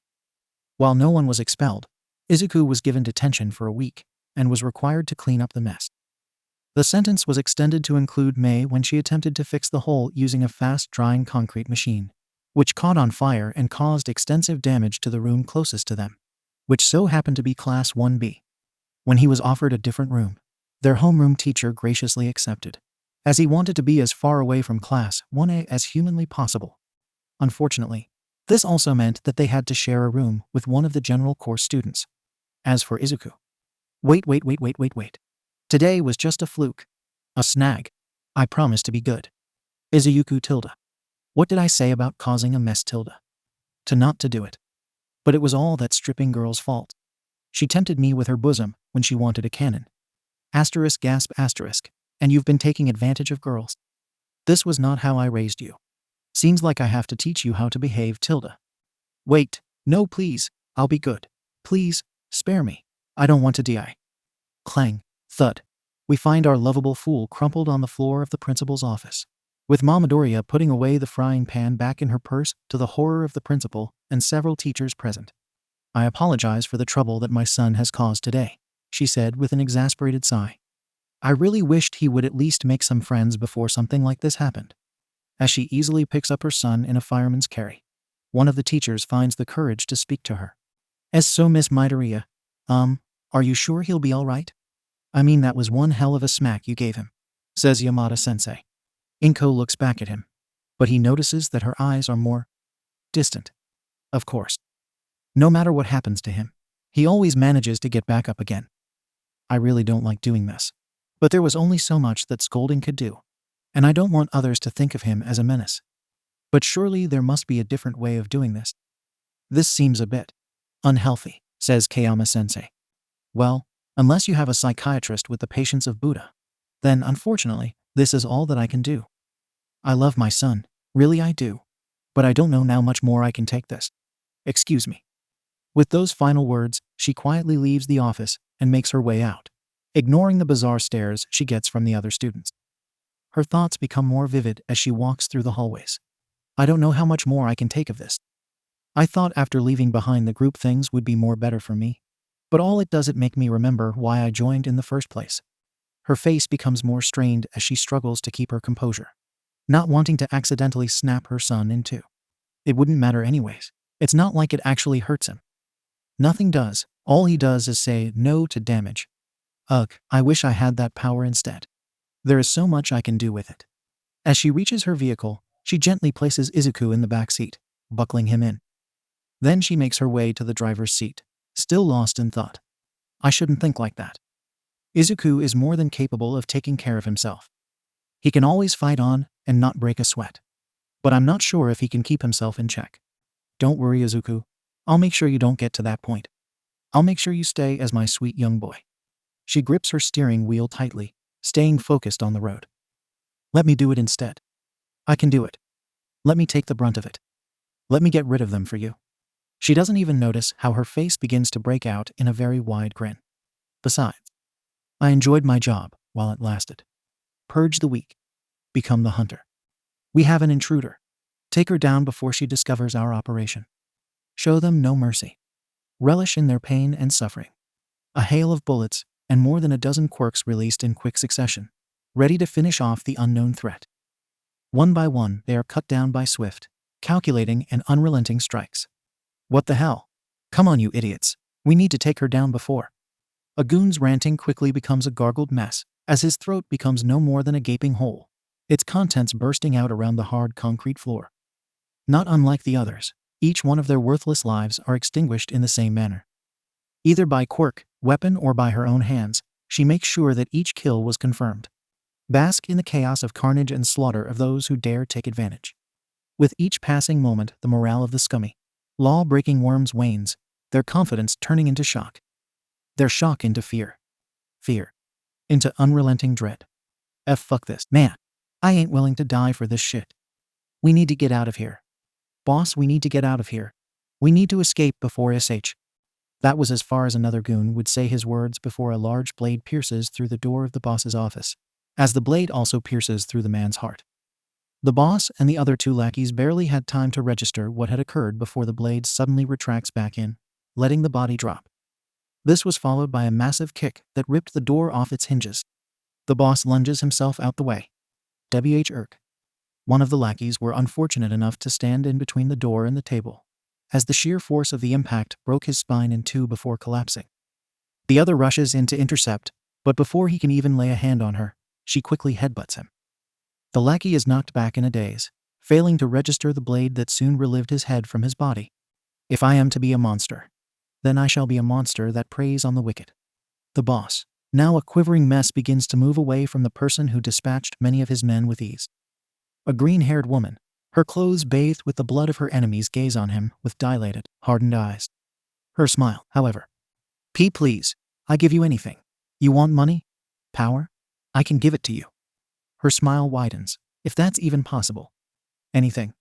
Why, yes, anything, the boss says with a nervous smile.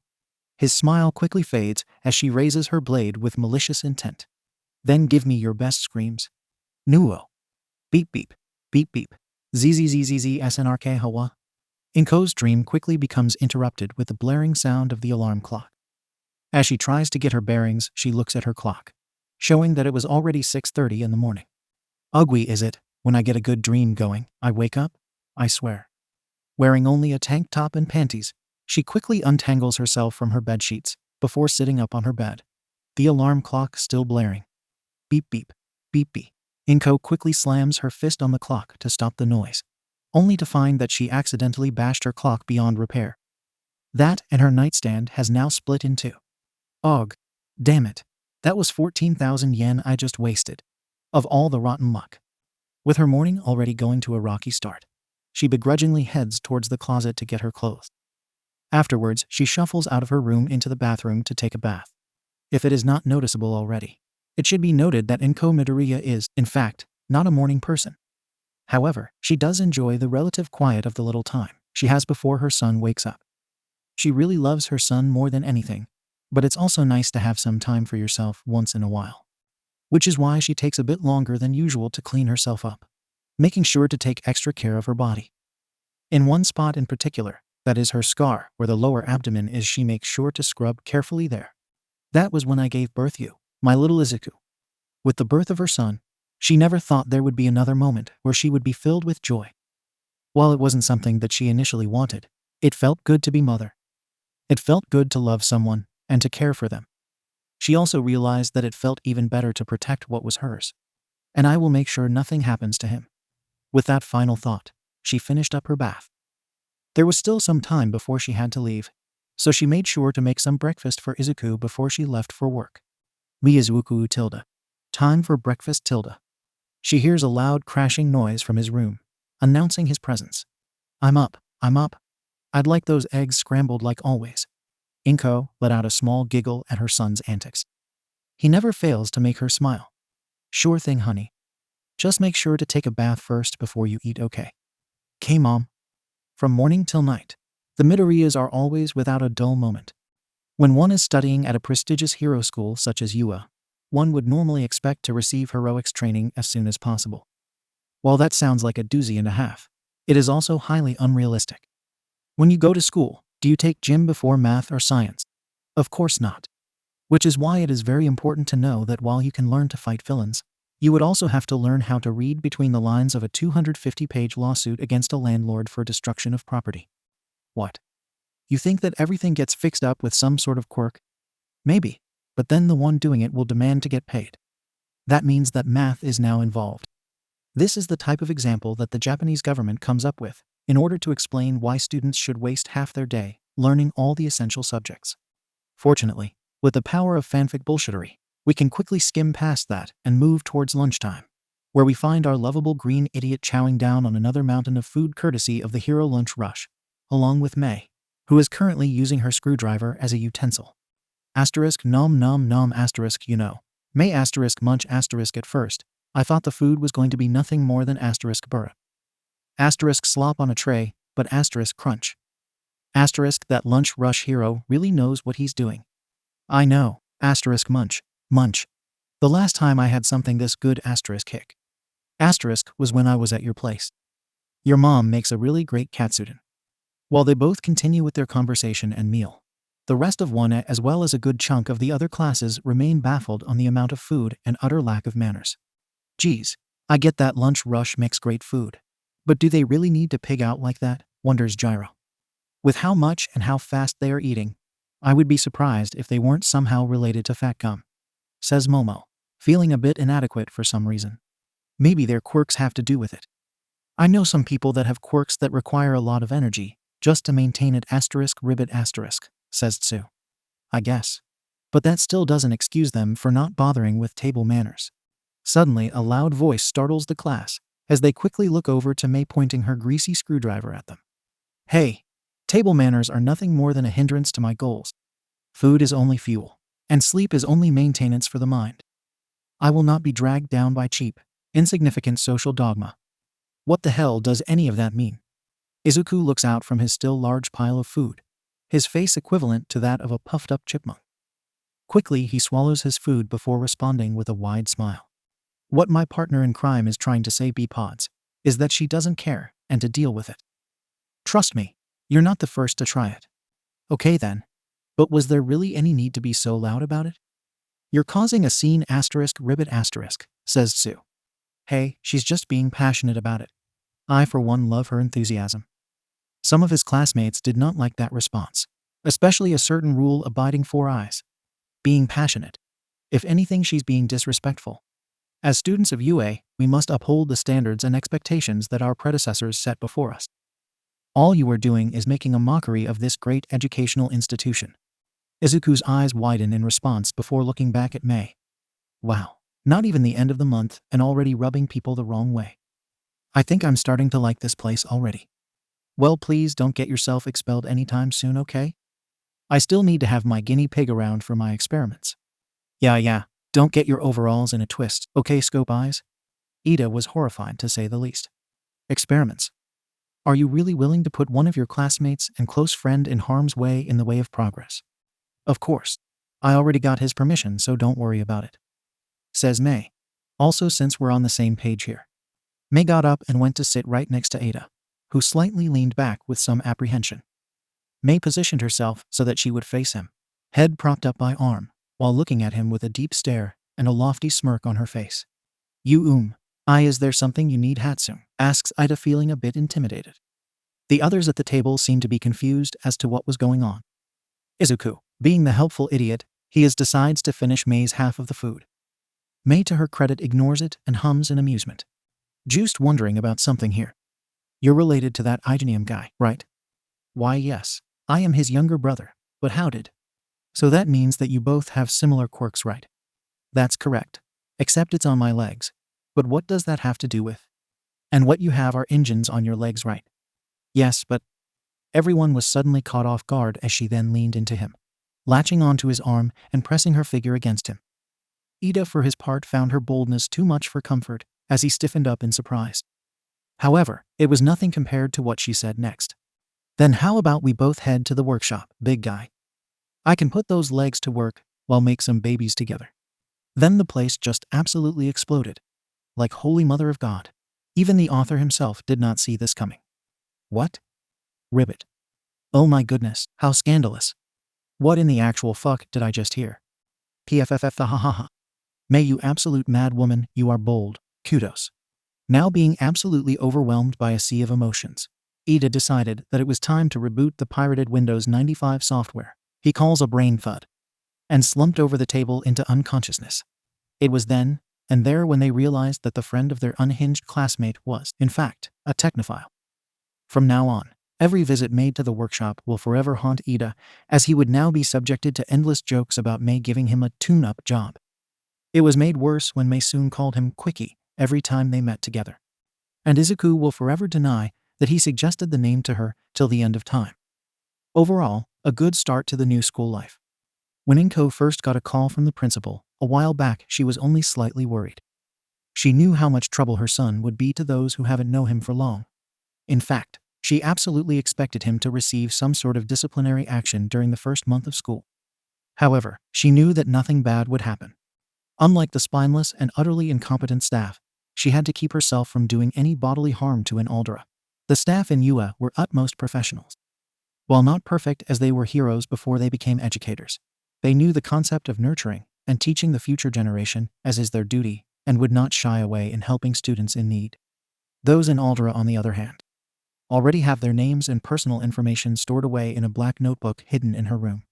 When Izuku told her of his plans to enter UA in the business course, she was ecstatic and fully supportive of her son in becoming a businessman or nightclub owner, as he would put it. In fact, she planned to celebrate a bit early with a bit of katsuden with Emi, her son, and his friends. Everything was going great. But then came the announcement. Izuku is going to the hero course. They wanted him to join the hero course. Him, a hero. They want to drag him into the hero course. They want to drag her darling baby boy into danger.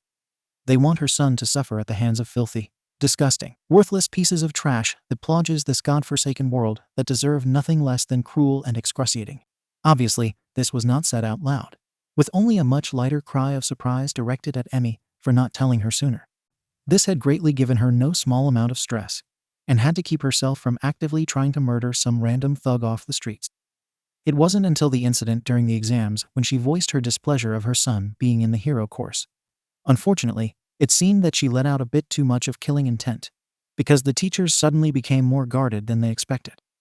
Once she saw the looks on their faces, she knew that she messed up. She was hiding something, and she'd let them know it.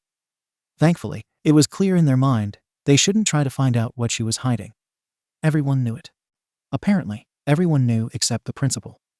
Or maybe he did knew, but didn't care and dug deeper regardless, which is why she is now in the principal's office, while Principal Nezu was making tea.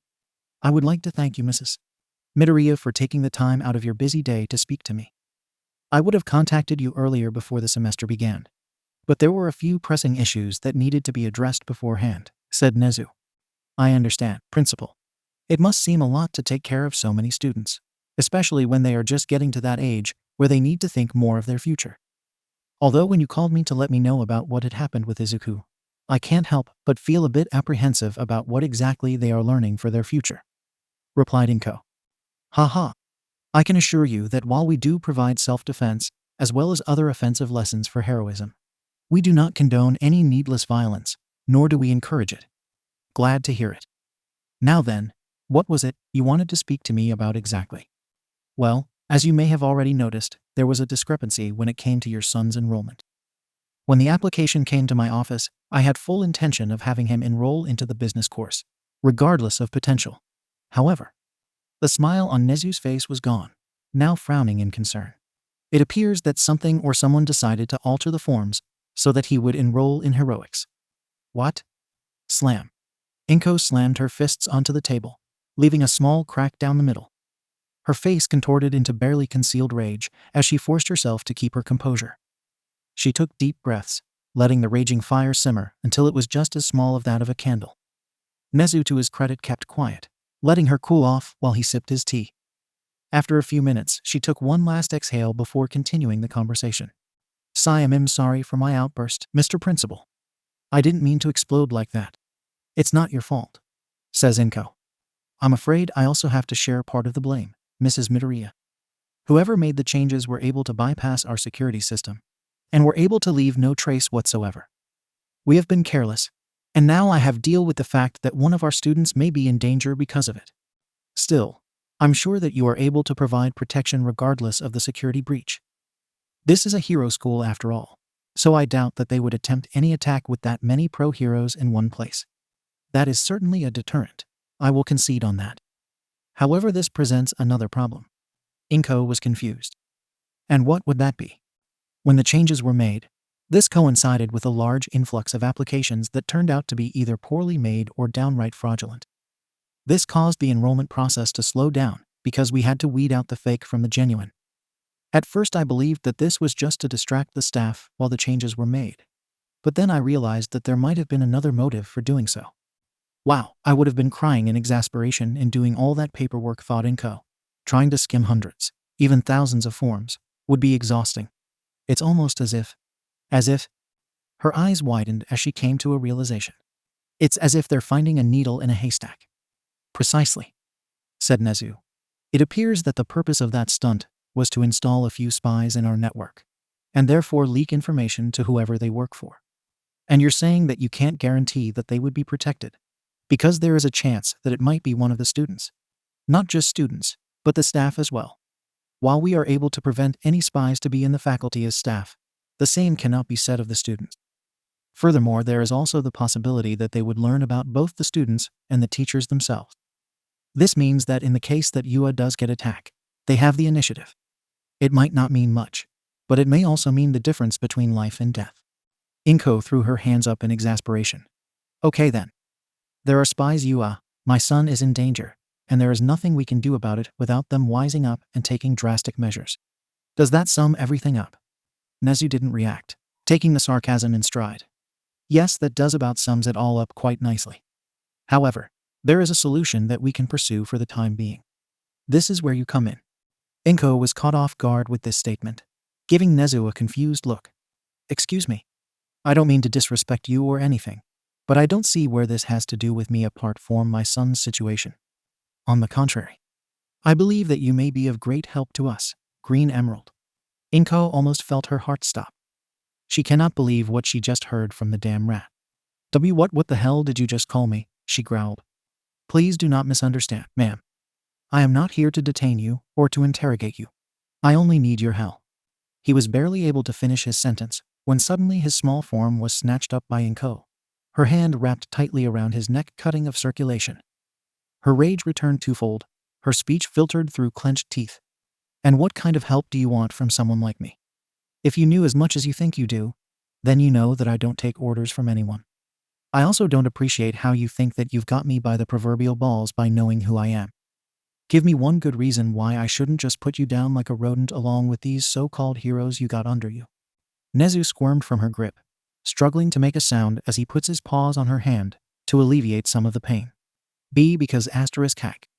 *IC can help you from cough *, losing your son to *HNNGH*, all for one. A few seconds of silence passed before Nezu was immediately released, landing on the couch and coughing violently. He looked at her, thinking that she may have been hit with surprise and dread when the name came up, only to realize that she was more confused than anything. Her head tilted as she tried to figure out how it was a problem. Wait, is that what this is about? Asked Inko. You're telling me all that plotting and inside jobbing was coming from him? Yes, says Nezu with the biggest duh fuck he could muster. Oh, well damn it, why didn't you say so? If that's the case, then that's just him trying to keep an eye out for Izuku. Well, that, and he may try to kill All Might as well. But lately he's been kind of hesitant maybe? He told me something about wanting to see shit go down or whatever what means. Okay, this was not supposed to happen. He expected to be hit. For her to have some sort of mental breakdown or something along those lines. Hell, he was half expecting her to kill him. She realized he knew her secret. He was fully prepared to enact many of his contingency plans to make sure he prevented that, and that she joined up with them. But having her breathe a sigh of relief when she heard about All for One of all people to be one behind this, and admitting that she knows about his plans to kill All Might with a straight face. How the hell can he plan for something so absurd? Wait, you mean to tell me that you know All for One? Asks Nezu, trying so hard not to believe what was happening. Inko looked at him as if he was stupid. Of course I know him. I mean, if you already knew about me, then you should have known about our marriage, right? Okay. What the hell is with these curvyballs today? Was there some sort of memo that was missed today or something? Inko quickly sat back down and made herself comfortable today, deliberately ignoring the horrified expression on his face he had at the moment. Okay, so, what do you need me to do? Nezu the rat has nibbled the cheese, and now he's stuck to deal with whatever disaster he gets trapped in. Looks like the detective might get a new drinking buddy soon. It was another day in the illustrious school of UA, where things were now cooling down after the first few days of the semester, or was it a week? Sometimes it's a bit jarring to suddenly forget how long ago it happens when so many things happen in such a short time. Perhaps that is the reason why Izuku tends to lose track of time often. Or maybe it's better to remember the events that happen, rather than the dates that are associated with them. Time is nothing more than a construct after all. Or was that common sense? Maybe that one. Regardless, if anyone has learned anything about the Green Menace, it is that 7 times out of a quadrant of fish, it is possible that he might forget one or the other. Either that, or he actively ignores it, as if it was neural spam. Whatever the case, it seems that today, it's the time as lunch has already started, and there is no sign of him anywhere. Meanwhile, May and Mirio are having a friendly discussion at the lunch table. What the hell do you mean you would trap it with an electrified net over a fountain? Since when do you have the time to set up a trap like that? Actually, no, forget that. How the hell would you even have one on you in the first place? Wow, you might actually have a problem with your quirk if it goes through your skull instead of into it. You know, I always have several of my babies with me at any time for emergencies. And what about you, Mr. Phase into every wall? Your solution was just to literally stay in the kitchen freezer until dawn. Can you even handle the cold all night? Well, yeah, because while you have to actively move around and not get slammed into oblivion like a makeshift bongo drum, I can just stay there and wait till they get to me. They're cold-blooded, remember? As soon as they feel even a bit of a chill, they immediately start to lose momentum. That all the job done with the least amount of effort. But there are 30 of them. 30 of them. Do you really think you'll have enough time to even find a freezer before they find you? Of course. Malls are always filled with food stores. And what do they all have? Freezers. I don't have to waste much time to find one. Well, I hope you find a way to get out of there. Because if that door closes on you, you might as well let those things bite you in the ass and call it a day. This discussion has caused a bit of commotion with the other students, but decided to ignore it soon afterwards. Meanwhile, a few of the girls from 1 are having a conversation nearby. I don't know about you guys, but I get the feeling that today is going to be weird, says Isui. What do you mean? Asks Toru, who is eating her homemade bento. Well, first Izuku gets called to the principal's office, then Aizawa-sensei. Then we just spend the entire morning class doing whatever. Then when we go to lunch, and we see the entire 1B class, who are looking absolutely awful. Oh yeah, I was wondering about that. Did you ask them what happened? I tried. But it seems like they were even too tired to even talk. Guess today's heroics class is going to be excruciating, ribbit. Ugh. I hope they're at least fun like the apprehensive exams. I don't want to do any long lectures about how to properly behave when confronted with the press, says Mina anxiously. It won't be fun as it will be more interesting, I guess, ribbit. Yeesh, that bad? You're sure they didn't just spar or something? Asks Gyro, who up until now had just been listening. Again, I wasn't able to ask, but they were really out of it. As a matter of fact, one of them was even breathing very heavily. Almost like she would pass out at any moment. Who was it? It was the girl with the vines for hair. I think her name is Ibara show something. I can't remember right now. Damn. Wonder what's going on to make her stress out so badly. As lunch was nearing its end, they figured it was best to put it out of their mind for now and went back to the 2 idiots who were still continuing with their argument. Okay, I've just about had it with this idiocy. Mirio. Why the fuck would you choose black mambas over a gorilla? It doesn't make any sense. I've already told you many times why. Damn it. What about you? Are you so monkey-brained that you can't see anything past just throwing hands with a gorilla? You tell me, albino.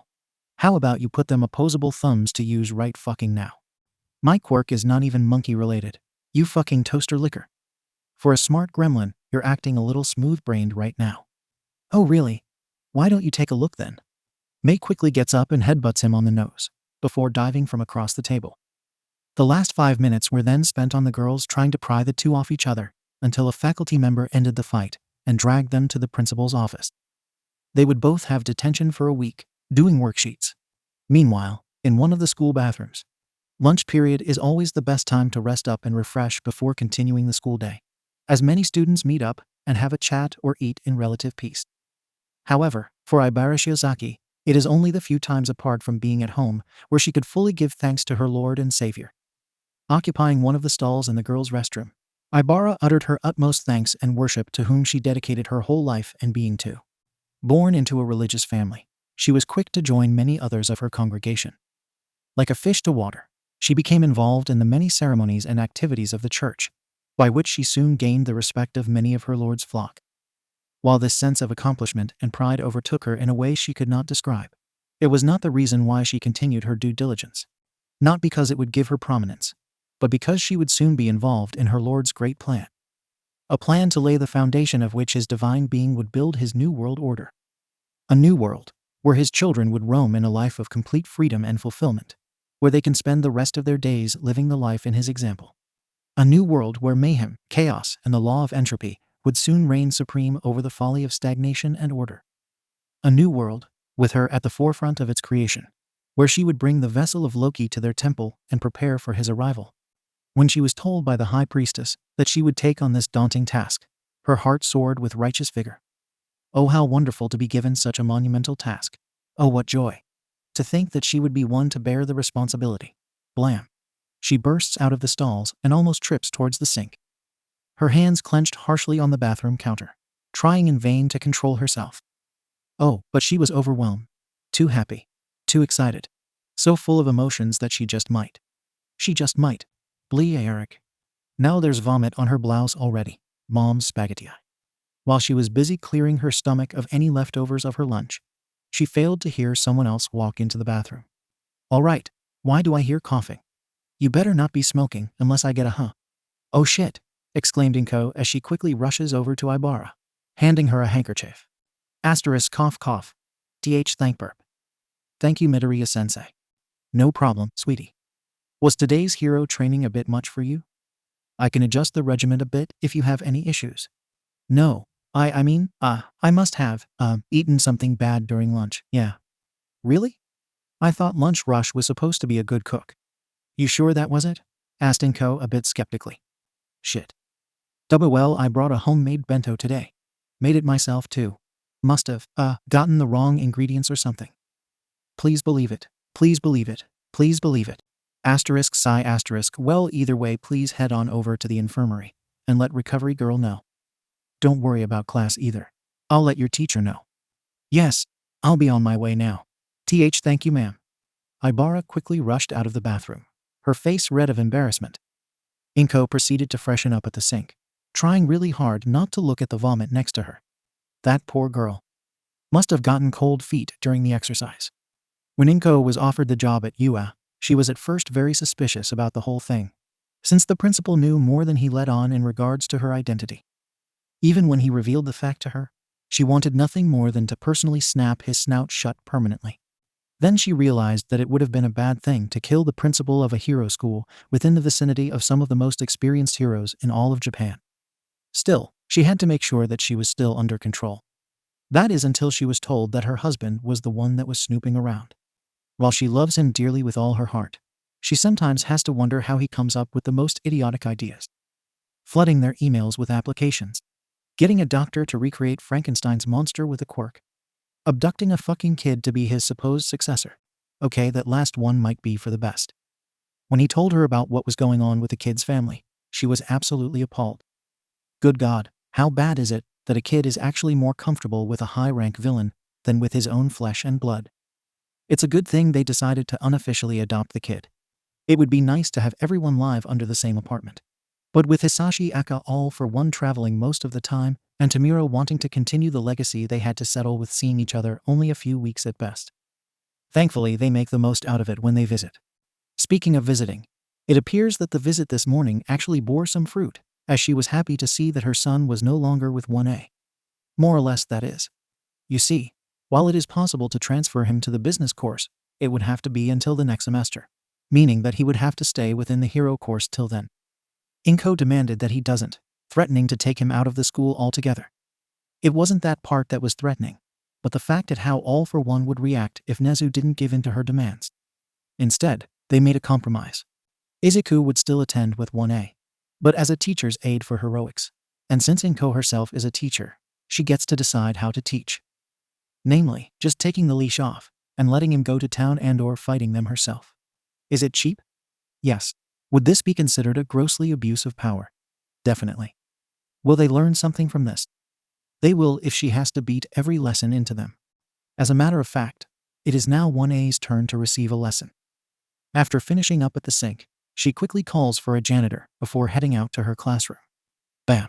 It's me, coming trough like a normal person, yells All Might as he bursts through the classroom door, startling the class. From there, the classroom bursts into a wave of excitement and awe at the number one hero. Holy crap, it's him. That's his Silver Age costume. I can't believe it. So manly. Can you tell us your workout routine? Asks Kirishima. Not right now, young Kirishima. I have a class to teach. All Might then takes out a card with the word battle written on it. I know you are all anxious to get things moving for a while, so today we are going to do some hands-on activities. This will help forge the foundation for your future, and to hone your skills to become excellent heroes, not to mention. Several cases emerge from the wall, further hyping up the students. We have taken the liberty of getting the gear you requested for this class, and one always takes time to maintain a good image, but enough talk. Go grab your cases and let's get ready to crash. Will you shut the hell up for one goddamn minute? I can hear you from the other side of the building. As fast as the students' enthusiasm rose, it dies just as quickly as a woman's scream vibrates through the classroom. The next few seconds are met with dead silence, as the rhythmic sounds of footprints soon reach the classroom. As All Might forgot to close the door, the entire class sees a green-haired woman in what appears to be light tactical clothing standing in the doorway, with her arms behind her back. She gives a once-over to the classroom with a serious expression, putting the whole class on edge, as they have no idea who this woman is nor her business here. They start to become more anxious as Bakugo begins to shiver with fright. Then they begin to outright panic internally when All Might begins to shiver in nervousness. Whatever the case, the woman ignores it as she smoothly walks to the desk. As she faces the class, the students pay attention as they listen intently to her introduction, only to jump in fright as she suddenly slams an object onto the desk itself. Looking closer at it, it turns out to be a stopwatch. I've heard from Aizawa-sensei that this class has an issue with wasting their time. While I could care less on this whole heroics class, I will agree to the fact that losing precious seconds is the difference between life and death. There is plenty of time to bask in your victories, but there is almost never enough time to learn from your defeats. My name is Inko Midoriya, and I will be your combat instructor. Before we begin today's lesson, I will say this now. You will be suffering many defeats, and as you are, you will not be ready by the end of the school year. The class stares at their new teacher in shock, reeling from the fact that she just admitted such a statement to them. Even All Might is wondering what the hell is the woman thinking, but wisely chooses not to interrupt. I don't care if you are a beginner. I don't care if you have fighting experience. I don't care if you had been taught by a licensed pro hero. Villains will not go easy on you. They will not be fair under any circumstance, and tutelage from a pro hero is useless if they decide the best course of action is to just punch them and hope for the best. Before you can even think of using your quirks of anyway, I will teach you how to fight. She picks up the stopwatch again and switches it to timer mode.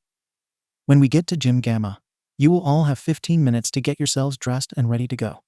So there will be no talking, nor messing around to it.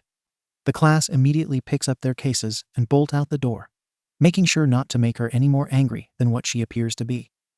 All Might for his part looks at Inko, a blend of anxiousness and exasperation gracing his face. Mrs. Midoriya, is it really necessary for that kind of method? You know they are heroes, not soldiers. First years no less, he asks. Inko looks back at him deadpan. Like you have a right to ask me that. Do you even have any teaching experience? Well, not really, but then please let me take care of this. Just for today. I know they have you to teach heroics as well. But I want to make sure that get to learn something. Okay? Now you're just being mean.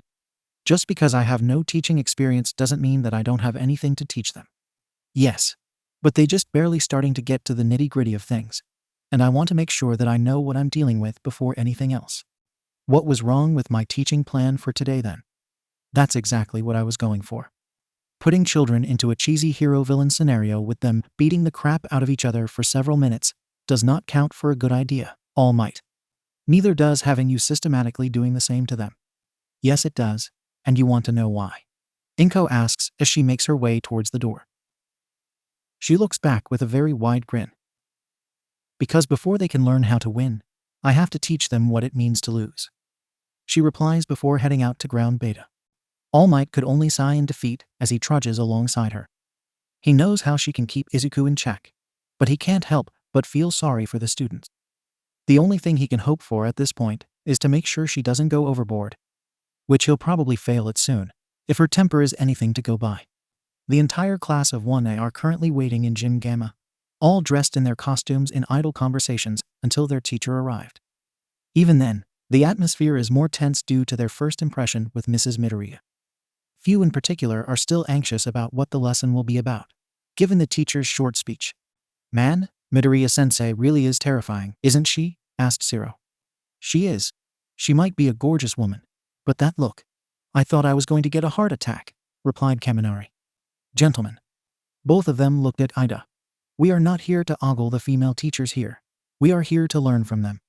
She might be intimidating, but she is here to teach us the ways to defend ourselves. Minta butted into the conversation. Speak for yourself. Did you not see her ample chest? Her slender legs? I wouldn't mind being dominated by such a... Thwack. Bakugo drove his fist down his head, quickly shutting him up. Shut the fuck up, ball handler. I don't need to know your damn fantasizes, he yells, quickly getting the class attention. Hey Bakubro, what do you think we'll be doing today? Asks Kirishima. How the fuck shall I know? Well, you know Izuku, right? That means you know Midoriya-sensei too. I'm not his friend, damn it. Then how the hell you know about Izuku then? Bakugo gave him a harsh glare. Like I'd fucking tell you, Rocky. Well, if you're not gonna spill anything, then I might as well do. The boys as well as the rest of class wanna turn their attention to Gyro. You fucking better not Either I say it, or I get Midoriya-sensei to do it. Well, that shut him up quickly. Okay, so what's the deal with those two? I know they got some sort of history going on, but that's about it, says Kaminari. Gyro took a deep breath and began to explain. So essentially their rivalry began right when they got their quirks at the age of 4. They got into a disagreement over whose was better, and it got out of hand. Next thing you know, the entire playground and the area around it was trashed. But that can't be it, right? There has to be more than just one fight, asks Asui. You're right, and there was more than one. As a matter of fact, there is a whole catalog about all the incidents that took place there from then to now. The locals started calling it the Musutafu misadventures, but it's also referred to as just the incidents. Good lord. So much delinquency from these two, and nobody saw fit to solve the situation, asks Ida. Fuck you, Four Eyes. You would think that, but no, says Gyro, confusing the class. What? How? Surely they must have some extensive records within law enforcement or other authorities. Even if they aren't arrested, right? Asks Yaoyorozu. It is because of the strange happenings that occur within their borders, says Takoyami, now joining into the conversation. They stayed quiet, prompting him to continue. For reasons that no one could fathom, strange and mysterious events happen whenever the one called Izuku is involved. Whenever he is around, the area bends to his will regardless of what reality dictates. So things just happen. Because he makes it happen? Asks Kirishima. Such as the darkness surrounds the lone flickering light, so does reality around an anomaly such as Izuku. From that statement, there were no further inquiries. Not that they could anyway, as Inko had finally arrived at the area. I apologize for the delay, as there were some last-minute changes to our routine, says Inko as she took her place within the other side of the field and took a stance. Now then, Bakugo. He immediately stiffened up in fear when his name was heard, already dreading the upcoming fight. The rest of the class quickly went to the sidelines. Do you remember what my quirk is? Telekinesis, ma'am. What is your quirk then? I can make explosions, ma'am. Then which of us has the stronger quirk? I have strongest quirk. The class cried out in protest over that statement, but was quickly shut down by a glare from Inko. Then that is your first mistake, because your quirk is only one part of your overall strength. What is the point of punching if you can't land a hit? What's the point in being fast if all you do is avoid and dodge? More importantly, what's the point of having a quirk if an enemy can quickly learn how to disable and counteract it? I want to make this clear, and I want to make sure that all of you remember this. A quirk is only as useful as the individual that wields it. No point in having a quirk if it makes you stagnant. Inko now faces Bakugo, who immediately grits his teeth in painful anticipation. Boom. Then pales in horror along with the class as she suddenly throws a punch to the ground, cracking the hard concrete and causing a shockwave. Now then, Katsuki, says Inko, a feral grin growing on her face. Show me how useful you are. Asterisk oh fuck asterisk. If you were to ask Minoru Mineta his reason for wanting to join the hero course, he would tell you straight up, and without hesitation, that bitches love heroes. Which is somewhat true, depending how good and or popular you are.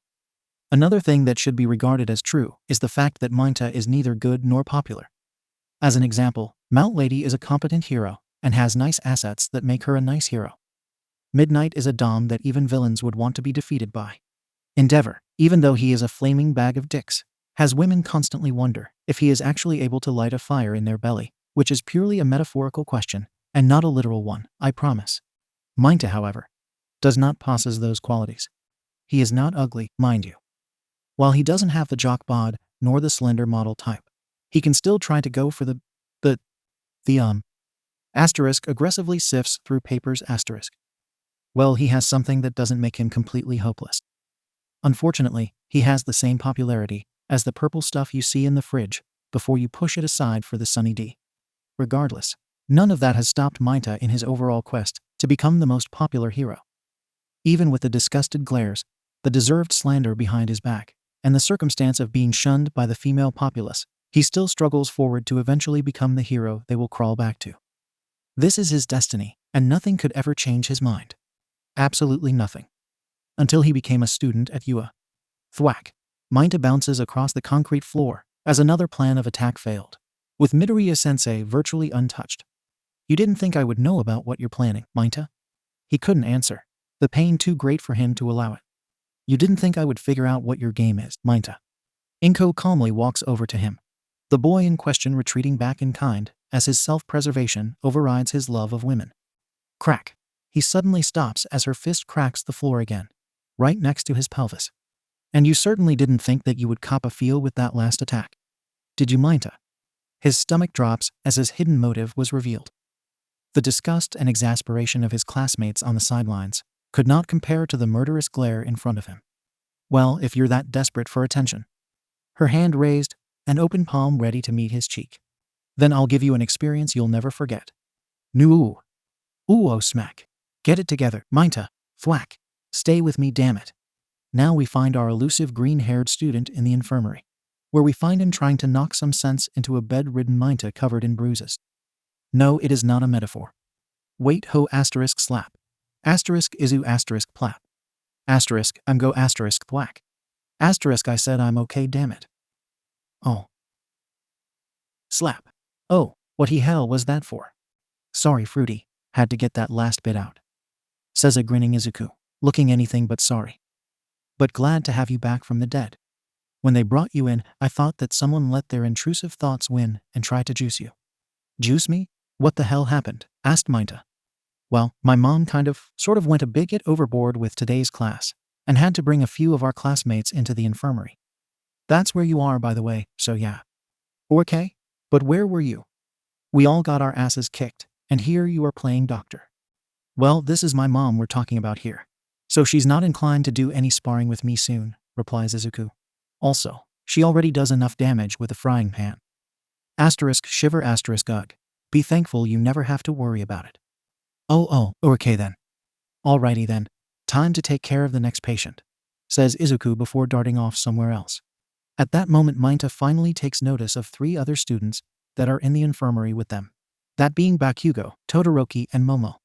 Bakugo seems to be worst of the bunch. as his arms are bandaged and his cheeks swollen. Todoroki doesn't look like he was hurt much with the ice pack on his head, but then saw the thermometer and chicken soup in his hand. Must have overused his quirk, although he doesn't think that translates to being down with the flu. As for mom, danger. Avert your eyes immediately. Ah. Huh. What happened? Is there something on my face? Asks Momo worryingly. Stay away. Don't come any closer, yells Minta in fright. The sudden fright causes him to jolt back and fall off the bed.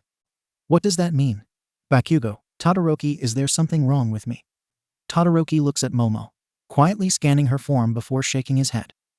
Bakugo, on the other hand, Dwo's ibluk ikijib ship, is of no help. Meanwhile, Minta picks himself off the floor, taking deep breaths. What the hell was that? Why did I just felt utter fear when I looked at her? Did Mrs. Midoriya do something to me? Just then a voice from behind quickly sent shivers down his spine. Hello, Izuku, are you here? I need to talk to you about. With his fight or flight instinct kicking in, he quickly dashes out of the infirmary, nearly shoving Inko, who was just arriving. Gosh, wonder what happened to him. In many realities, Minta was a constant. Ever the failed playboy, ever the short creep, the degeneracy of this boy was unforgettable. Yet out of many realities, this one seems to be the curvy ball that changes Minta forever. The gods have decided to play a joke on him, and now he will be suffering the full brunt of the punchline. Speaking of practical jokes, if he screamed at the sight of Momo, then how bad will it be when he gets to his room? Exactly as bad as you would think it to be. Wonder what else will be in store for Minta. Meanwhile, in an abandoned building on the other side of town. It goes without saying that villains are the antithesis of heroes. One is a paragon of society and order. The other is nothing more than the means to end it. A modern paradox, one cannot exist without the other. Regardless, that doesn't stop them from making sure one is wiped out from existence. It is a never-ending war that predates centuries. And for Tamura, he is another follower of the side of evil. He is currently having a soda at the bar with his loyal henchman, who is manning the bar itself. Kurogiri, is everything set for the mission? He asks. A tall, slim figure looks up from cleaning his glass at the bar. Of course, young master. Jiren was able to contact the usual urban rebel, and was able to provide for us a Namu he claims can kill All Might. Really? A bold claim to have a cheat code ready for our game today. So is the claim that you are able to speedrun it, as it were. Tamura just looks back in mild surprise. Wow, okay then. Way to shit on my confidence there, man. You know, if I were less tolerant of you, I would have turned you to dust already. Of course you would, young master. You have mentioned this the last 15 times, if I remember correctly. Wait, you keep track? That is correct. I have also counted the many times you executed an NPC to make an example of in front of the others. Which I have to say, if you are going to do it again, please do, so that is not where the carpet is. I have to spend hours trying to get the stains out. Oh, sorry about it. I'll keep it in mind next time. Thank you, young master. RRing. The sound of the phone on the far side of the counter is brought into attention, prompting Kurogiri to answer. Hello? Hello, Lady Midoriya. It's so wonderful to hear from you again. Oh, the young master is doing quite well right now. What about young Master Izuku? Splendid. Yes, Michim. Quite right. Oh dear, that's very unfortunate. Huh, what's going on? What's Mom saying? Asks Tamura anxiously, not liking the worrying tone of his right-hand man-butler.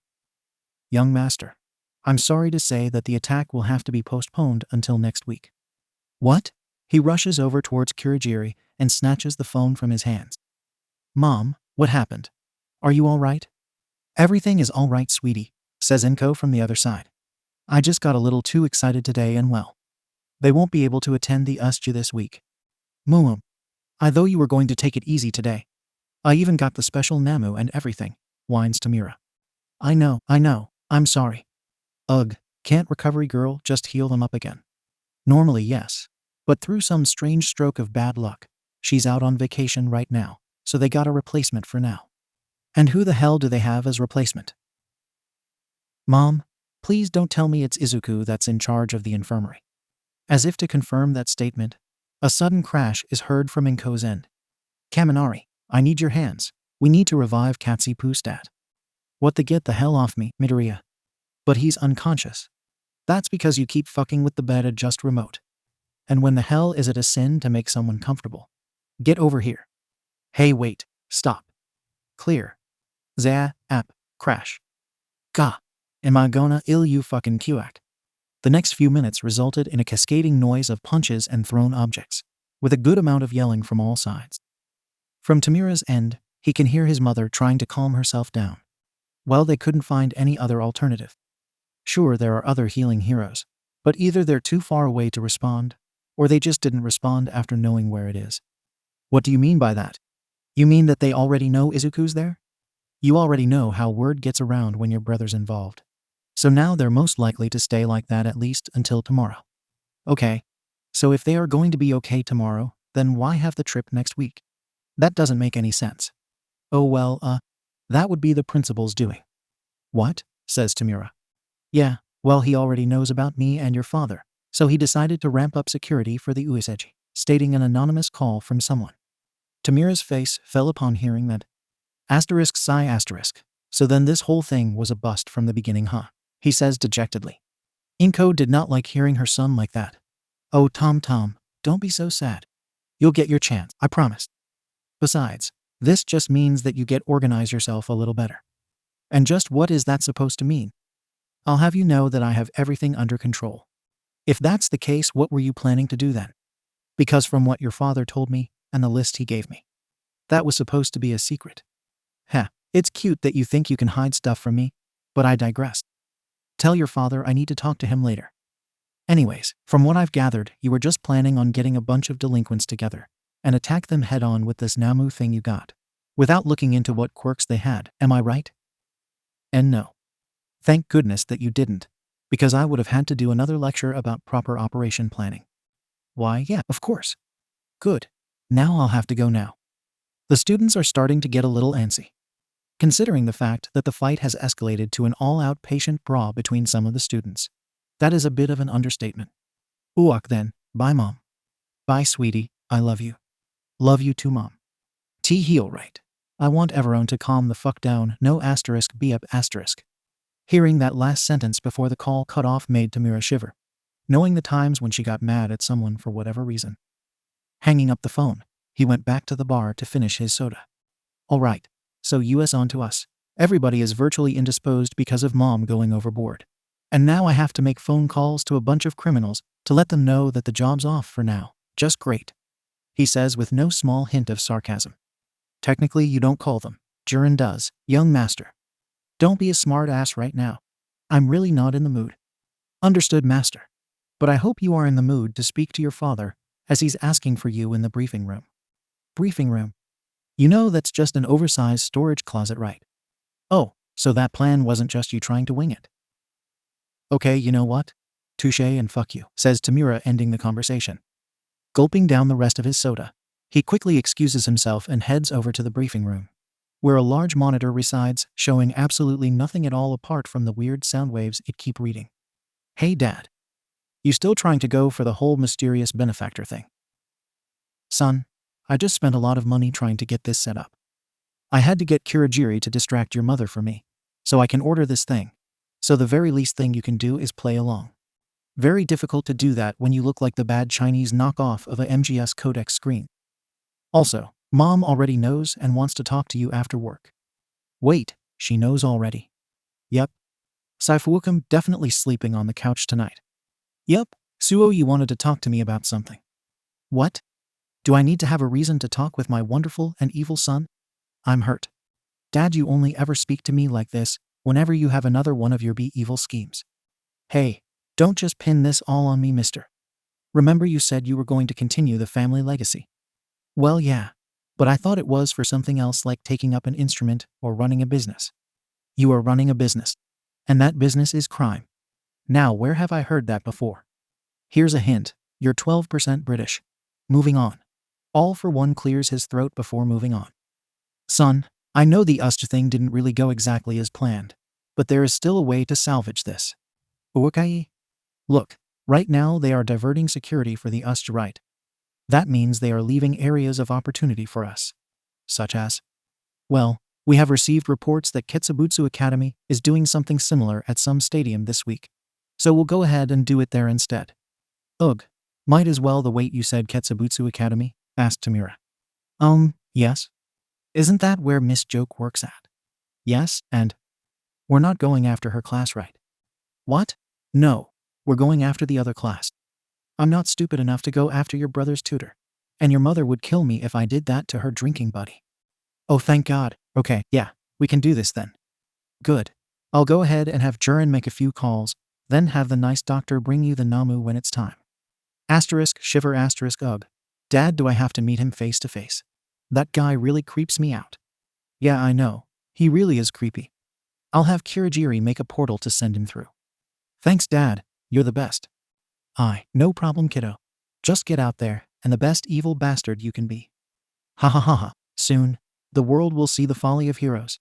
And we will be the ones to bring society to their knees. Miwa ha ha ha ha ha. There you go, son. Make those heroes tremble from the weight of their hubris. Ha ha ha ha ha ha. Say what you will about good and evil, but a good parent is always nice to have. Meanwhile, back in UA, in the support department, May is currently in the school's workshop, currently working on her latest invention. At this point, class was already dismissed, and many of the students have already left for home. Not her though, since she always has to be working on something. Is she obsessed with tinkering? Definitely. Is she a workaholic? Only when it matters, which in that case is basically when working on machines and support gear. More specifically, at the moment she is working on the support gear for Class 1A. Following the disastrous training session with Midoriya-sensei, her class was tasked with fixing up and improving the damaged support gear they were given to. Each student was assigned the support gear on one of the hero students, and May just so happened to get Ida's gear. She remembered how flustered he was when he gave the hero gear to her, probably thinking about their previous encounter. The various jeers and teasing from Ida's classmates didn't make it any better for him. But why would that matter?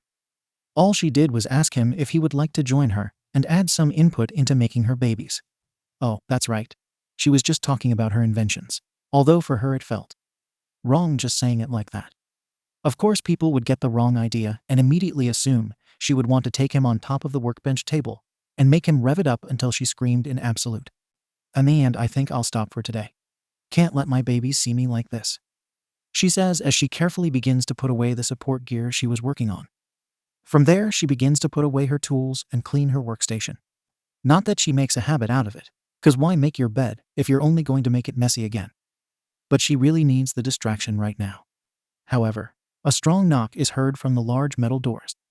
Pausing in her cleanup, she heads over and opens the door, finding none other than Ada there.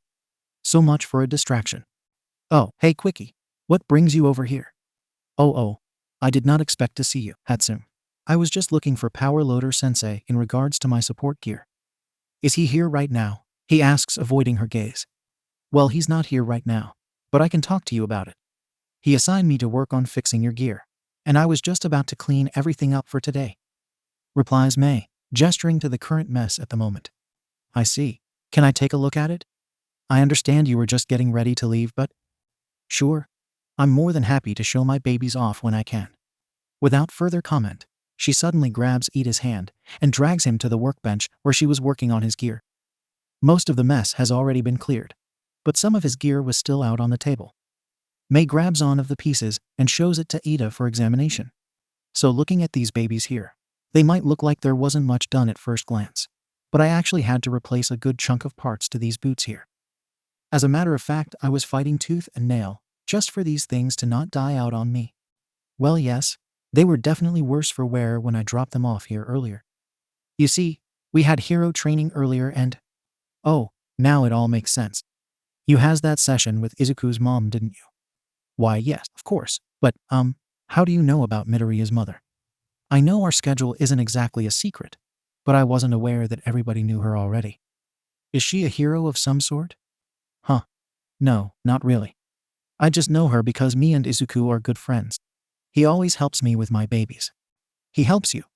So does that mean he also builds support gear? Well, it's more like he makes stuff that tickles his fancy.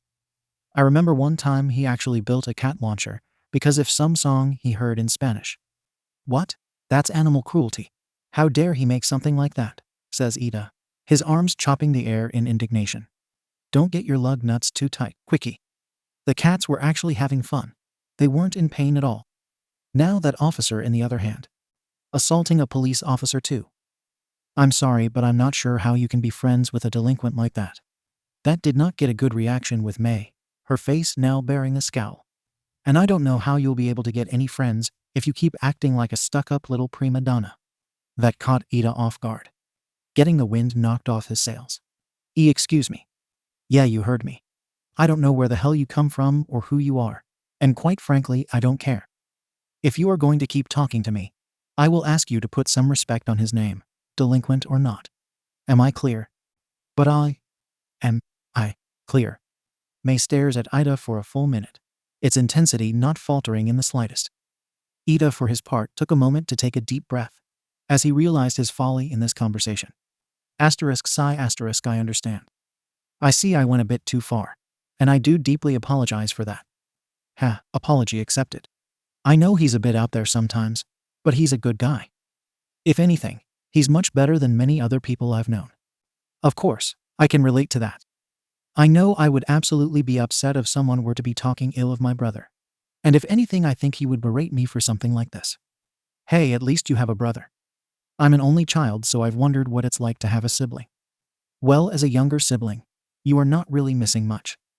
Only thing would be to live up to the examples he sets. Ugh, expectations? I'd rather work on my babies a bit more, thank you very much. Haha. That I can agree on. Now then, it's starting to get late, so I would like to offer to walk with you until you get home. Well, aren't you a gentleman? Okay then, just help me with the cleanup too, will ya? Of course. It didn't take long to clean up, so soon enough they left Yue and headed over to May's home. It was mostly quiet during the majority of the trip, with only some small talk here and there to break the awkwardness on the way. However, by the end of it, it quickly settled to a moment of comfortable silence. As they arrived to May's place, he quickly said his goodbyes and made his way back. But not without getting her number, of course.